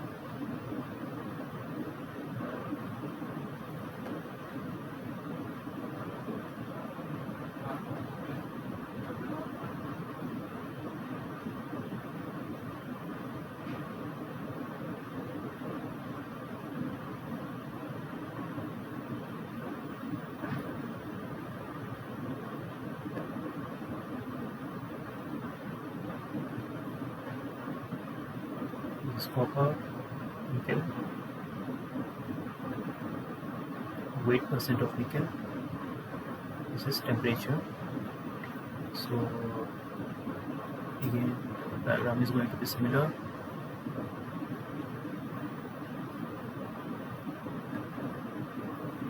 Liquid, alpha plus liquid, then we have alpha, same, complete solid solubility, binary amorphous, binary isomorphous system, pardon. Okay, so it has been asked if it is 70 weight% nickel, so 70 weight% nickel falls somewhere here. If I draw this line which corresponds to 70 weight% of nickel, okay, and then upon slowly heated from a temperature of 1300 degree centigrade. Now we see that we have seen that this temperature is about 1085 degree centigrade, and this is about 1453 degree centigrade, right? So 1300 somewhere lies here. So if I go on heating from 1300 degree centigrade, so 1300 degree centigrade should be here somewhere.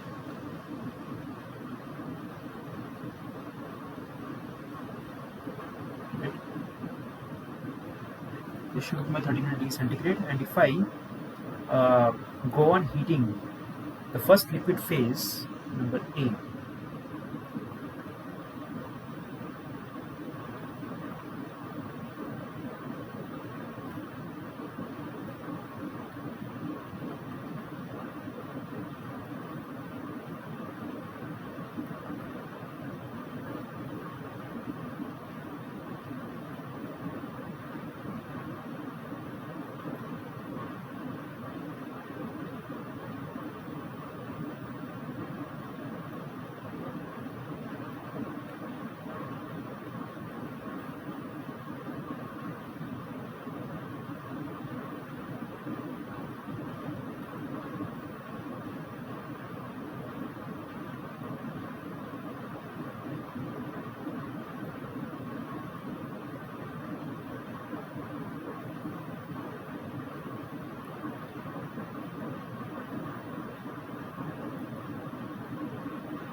which you also call it as solidus.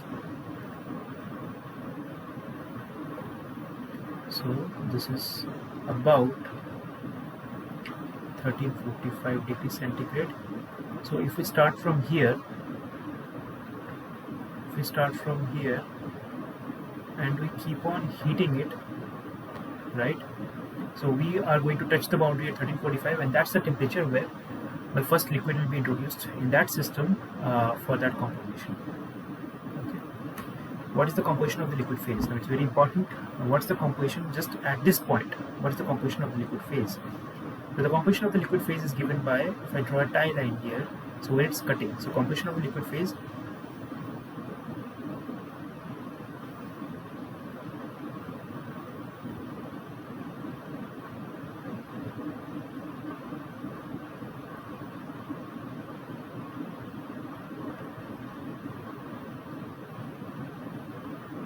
corresponds to the intersection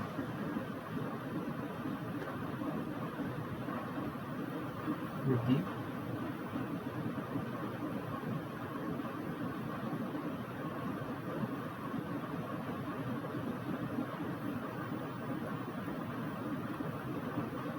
alpha plus L phase boundary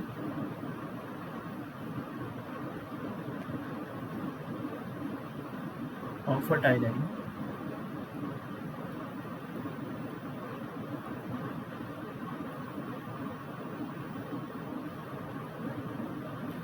constructed across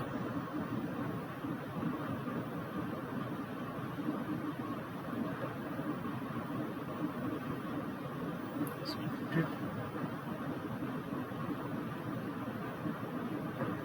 across the alpha plus liquid phase region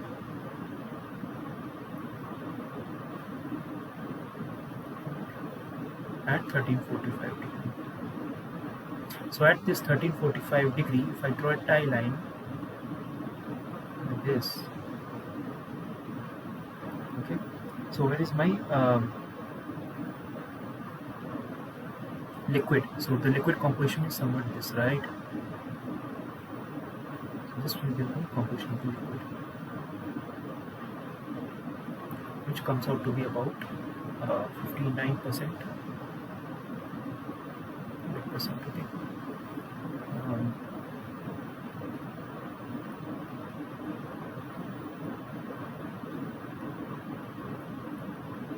So if I draw a tie line, well, the tie line is cutting my liquidus will give me the composition of the liquid, and where the tie line is cutting the solidus will give me the composition of the solid.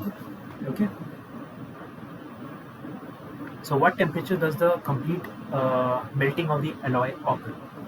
The complete melting of the alloy will only occur when this we shoot it beyond this phase, right? And there is no alpha remaining. So if we shoot it through this part, so pure complete melting will occur at this temperature, which as per the data is about 1380 degrees centigrade. Okay, so this is the temperature at which the complete melting will occur. So 1380 degrees centigrade. What is the composition of the last solid remaining prior to complete melting? So if I want to know the composition of the solid alpha phase that is remaining just before it has molten completely, what I'll do is I'll draw again a tie line at this point, right? And the point where it is cutting my solidus will give me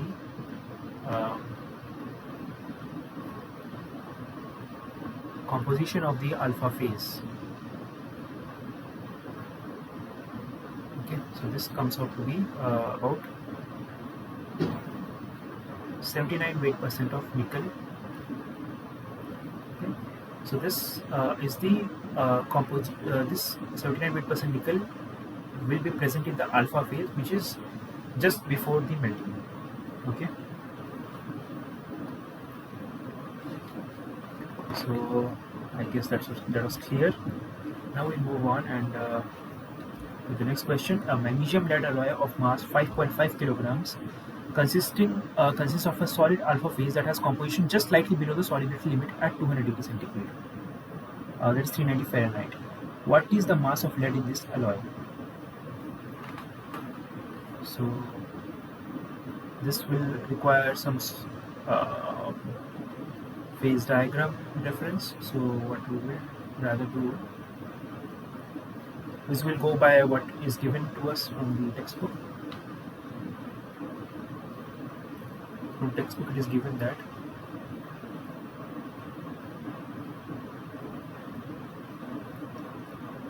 the solubility limit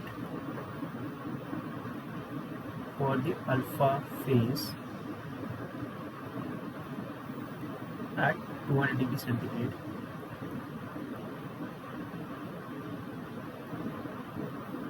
corresponds to the position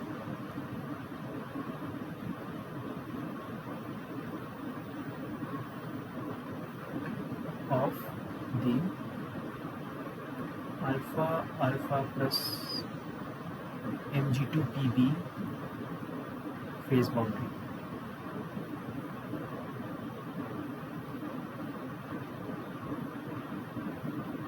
The same temperature.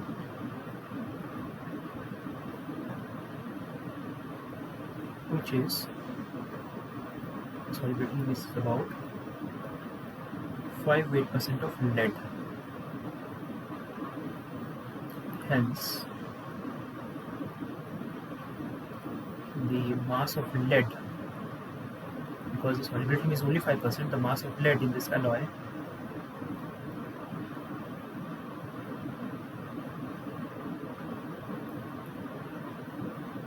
mass of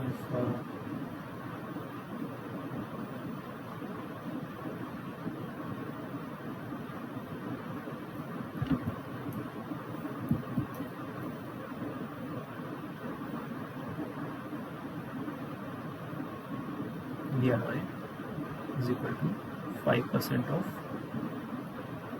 5.5 kg. That gives me approximately 0.28 kilograms, right? 0.28 kilograms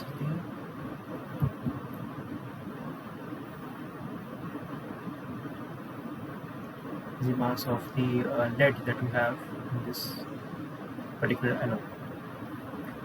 Now, question B is asking,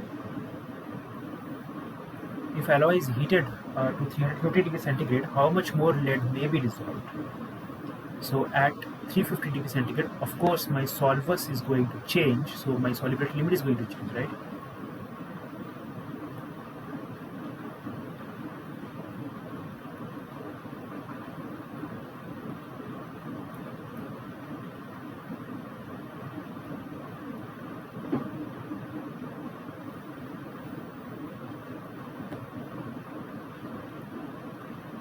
Approximately 25%. Hence, in order to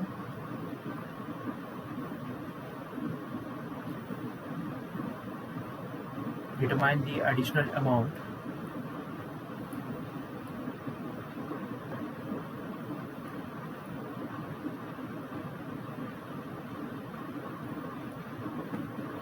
of lead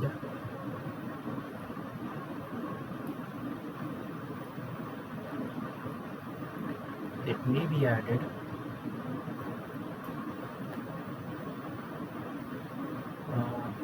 we can use the formula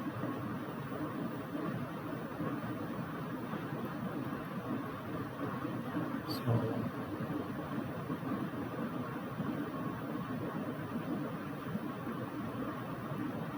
0.28 was already present, and MPB is the amount that we are adding, say, and divided by 5.5 is the total mass of the alloy, and after addition this is the total mass, right? So what's the percentage of the lead in this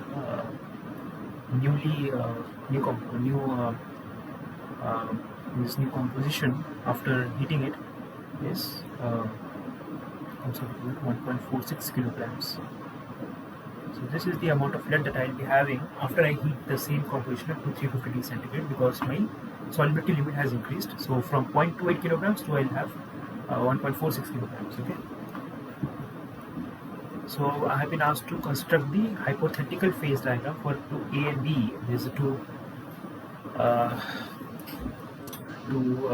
metals A and B between 600 and 1000 degrees centigrade for the following information. Okay, so we have the information that we have been given. The melting temperature of A has been given to us 940 degrees centigrade.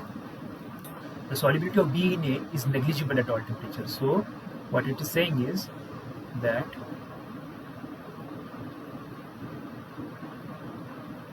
B in A is not found, right? And the melting of B is this, so the P and B is 830 degrees centigrade. So it's giving us the clues that we need to draw the phase diagram. Look at it that way. So the maximum solubility of A in B is 12%. So this is the solvus, right? So we'll have this A in B. So towards B side we'll have something like this, and the maximum solubility, this is the beta phase, right? The maximum solubility is given to be about 12% A, because A is increasing this way, which occurs at this temperature is about 700 degrees centigrade. Okay, and at 600 degrees centigrade, the solubility of A in B is 8%. So solubility of A in B at 600 degrees centigrade, just at the 6 low temperature. So solubility of course will be lower, and this is about 8%, right? 8% A. one eutectic opus, so it has multiple eutectics, right? One eutectic at 700, second eutectic at 730, and these are the different. Now, when there are multiple eutectics in a system, that means there is certain intermediate compound that is formed, right? The third eutectic between, so these are the intermediate compounds, like we have discussed, the line compounds with the very fixed composition between these two pure phases, right? So we have three intermediate compounds.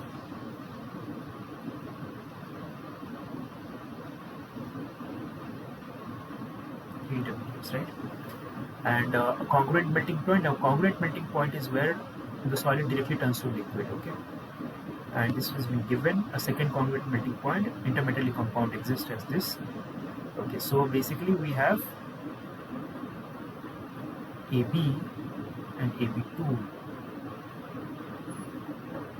Okay, so AB and AB2 are there, and these are the intermetallic compounds. So let's see how the phase diagram is going to look like.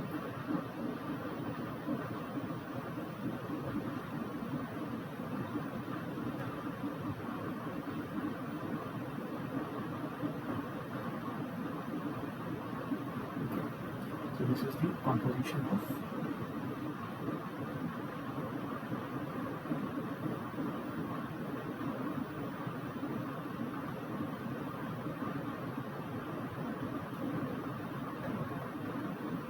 in terms of weight percent of B,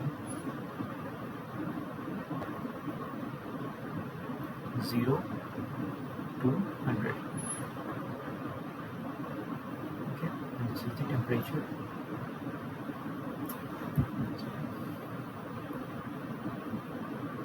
This is the temperature in degree centigrade,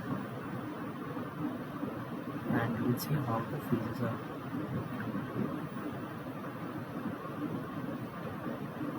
So first it will be like this, because it says there is no solid solubility of B in A, so there is no dimple forming here, right?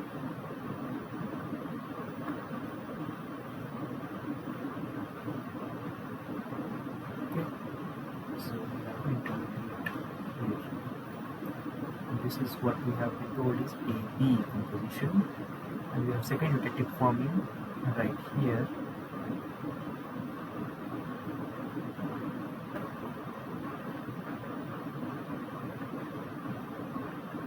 Okay, we have a third eutectic forming right here.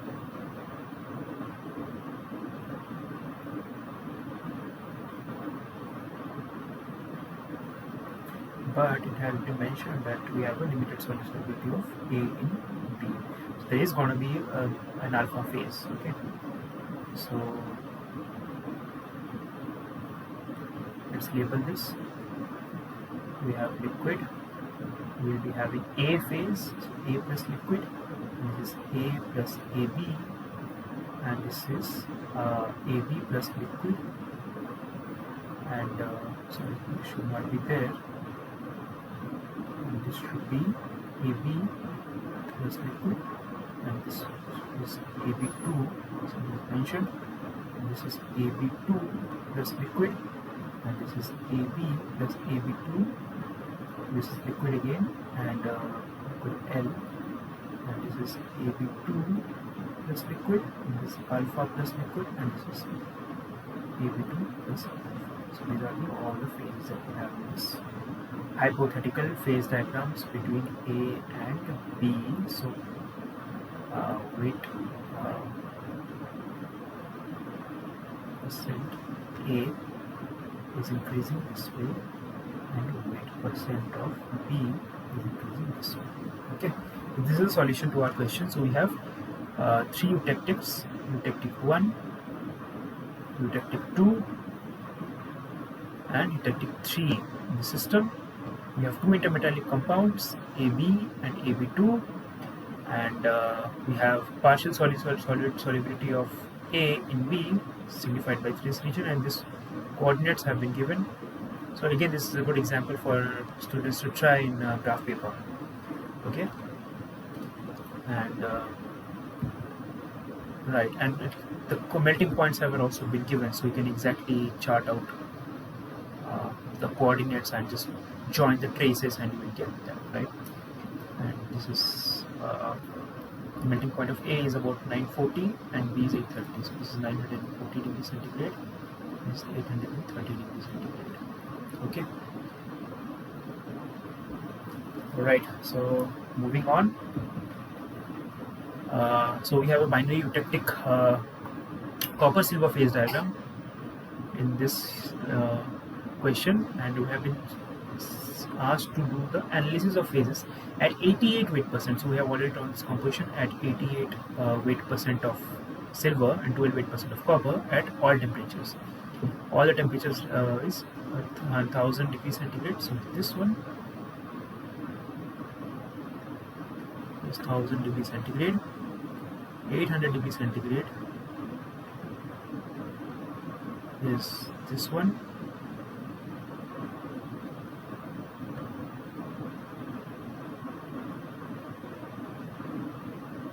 okay, and 780 plus delta T. 780 is this one, I guess. 780 is the eutectic temperature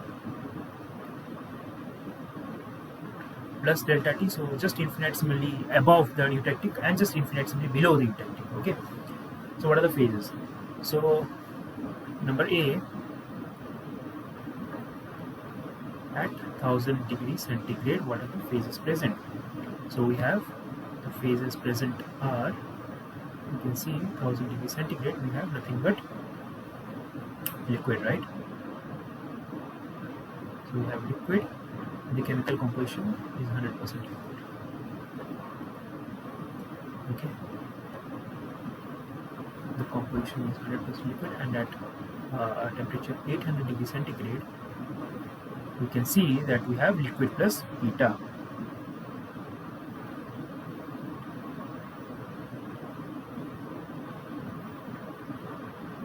So leave it like this way, liquid plus beta.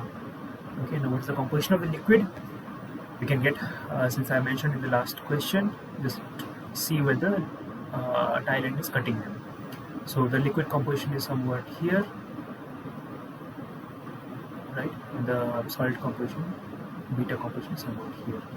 So this, upon solving it, it gives me about 78 weight percent. It's closer to 80, right? You can see the 78 weight percent silver liquid and 93 weight percent silver composition of beta is what we have in this case. Okay.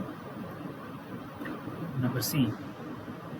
So the amount of each phase I'm ignoring because this requires something called as lever rule, which has not been taught in this week. So I'm just skipping those part. Okay. So as third question, it has been asked just infinitesimally above the eutectic point. Okay. What do we have? Just infinitesimally above eutectic point, well, we have liquid plus beta, but here the composition of liquid and the beta are different, right? In this case, we'll have the liquid of eutectic composition, and in this case, sorry, I should have done a different color, but anyways, I hope you understand. Right, so we have phases consisting liquid plus beta again, but the compositions are much different. So liquid is somewhat 71.9% of that is the eutectic composition, 71.9 weight percent of Ag, and the beta is about 91.2 weight percent. We can see in this diagram here, 91.2 weight percent of Ag. Right. So the last part, at temperature delta T lower than eutectic temperature, let's say. Okay. So what are the phases that we have? We'll be having alpha plus beta phases here, but the composition of alpha plus beta is where the tie line touches. So tie line, just below that, the tie line will come to this phase field, right? And if we draw just below the eutectic temperature, the tie line, you can see it's cutting somewhere here and cutting somewhere here. So the alpha will be about 7.98%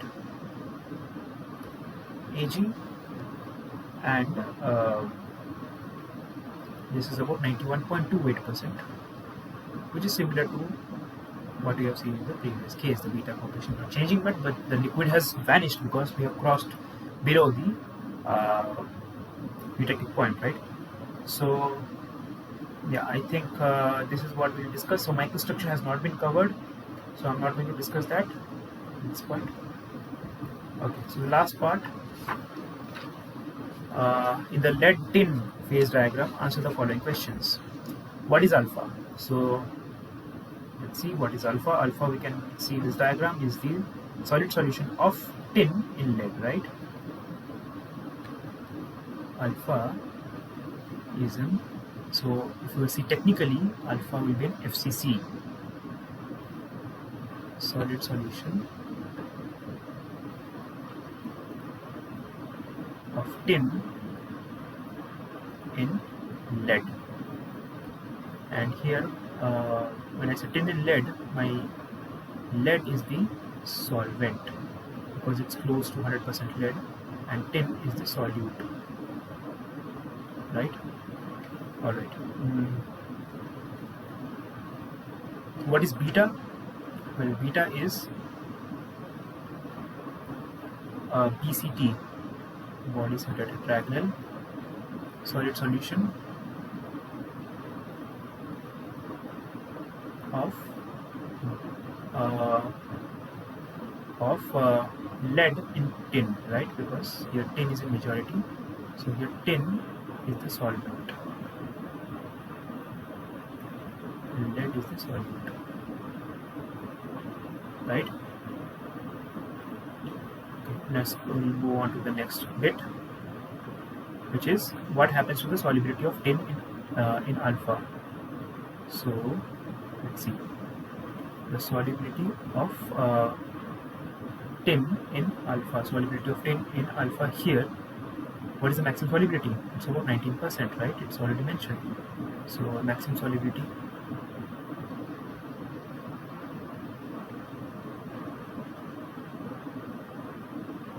tin in the alpha solid solution phase is approximately 19% of tin, right? 19.2 if you see exactly, but 19 is approximately. And the temperature, if you see here, the temperature, this is about 183 degrees centigrade. Okay. Now next question, what happens to the alpha in part B? What happens to the alpha in part B if it is cooled to room temperature? If this is cooled to room temperature, what will happen to the alpha? If on cooling, we see the solid solubility is reducing, right? The solvus line or the solid solubility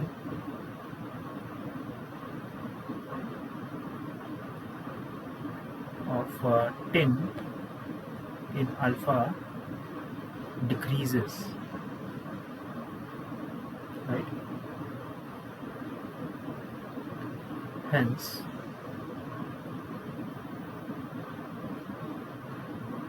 excess, so whatever excess tin is there, excess tin will, instead of forming the solid solution in alpha, will form beta instead, because it is discarded by the alpha phase. It can't take much more, right? And this alpha has a limit of which it can tolerate tin, and if we are cooling it, so it can't take those tin anymore. The excess tin that is discarded will form a beta phase, and we have a mixture. Sorry, that is a mixture of alpha plus beta will coexist in equilibrium. Okay. Next point. What is the maximum solubility of tin in liquid metal at the lowest possible temperature? At 180 degrees, 383 degrees centigrade, let's say the liquid solid solution of the liquid solution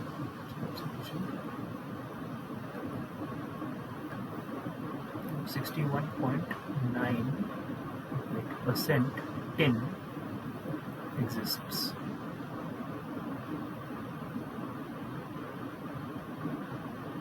Right?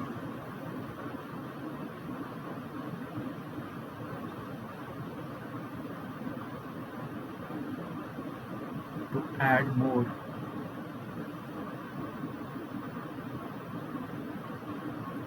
tin at this temperature, 183 degrees centigrade, the beta phase will appear.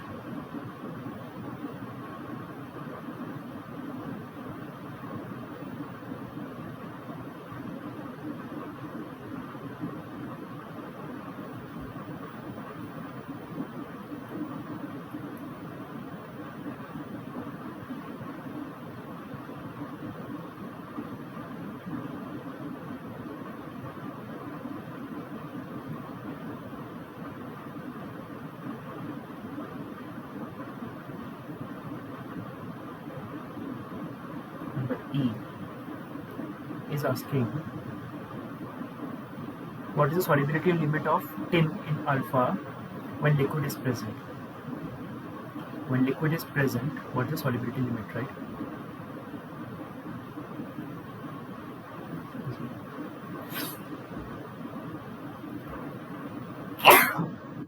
Excuse me. So about 327 degrees centigrade, we can see that alpha and liquid are coexisting. So the minimum amount of uh, tin in alpha phase is 0. So basically, E will be 0% of tin in alpha at 327 degrees centigrade. And what's the solubility limit maximum? What's the maximum it can take? So maximum is 61.98%, right?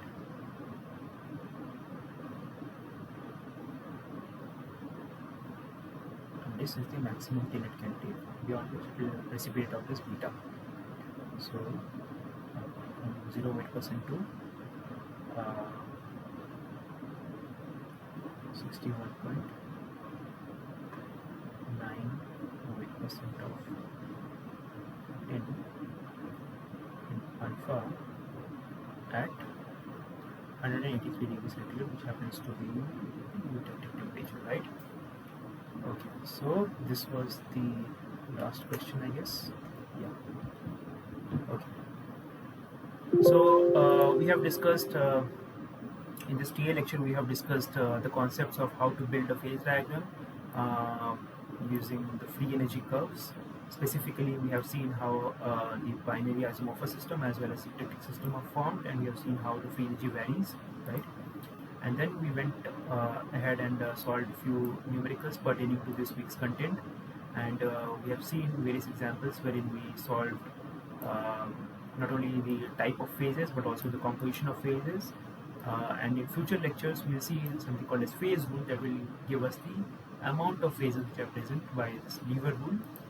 Okay, so we'll meet next week. Thank you so much for attending, and have a great time. Thank you.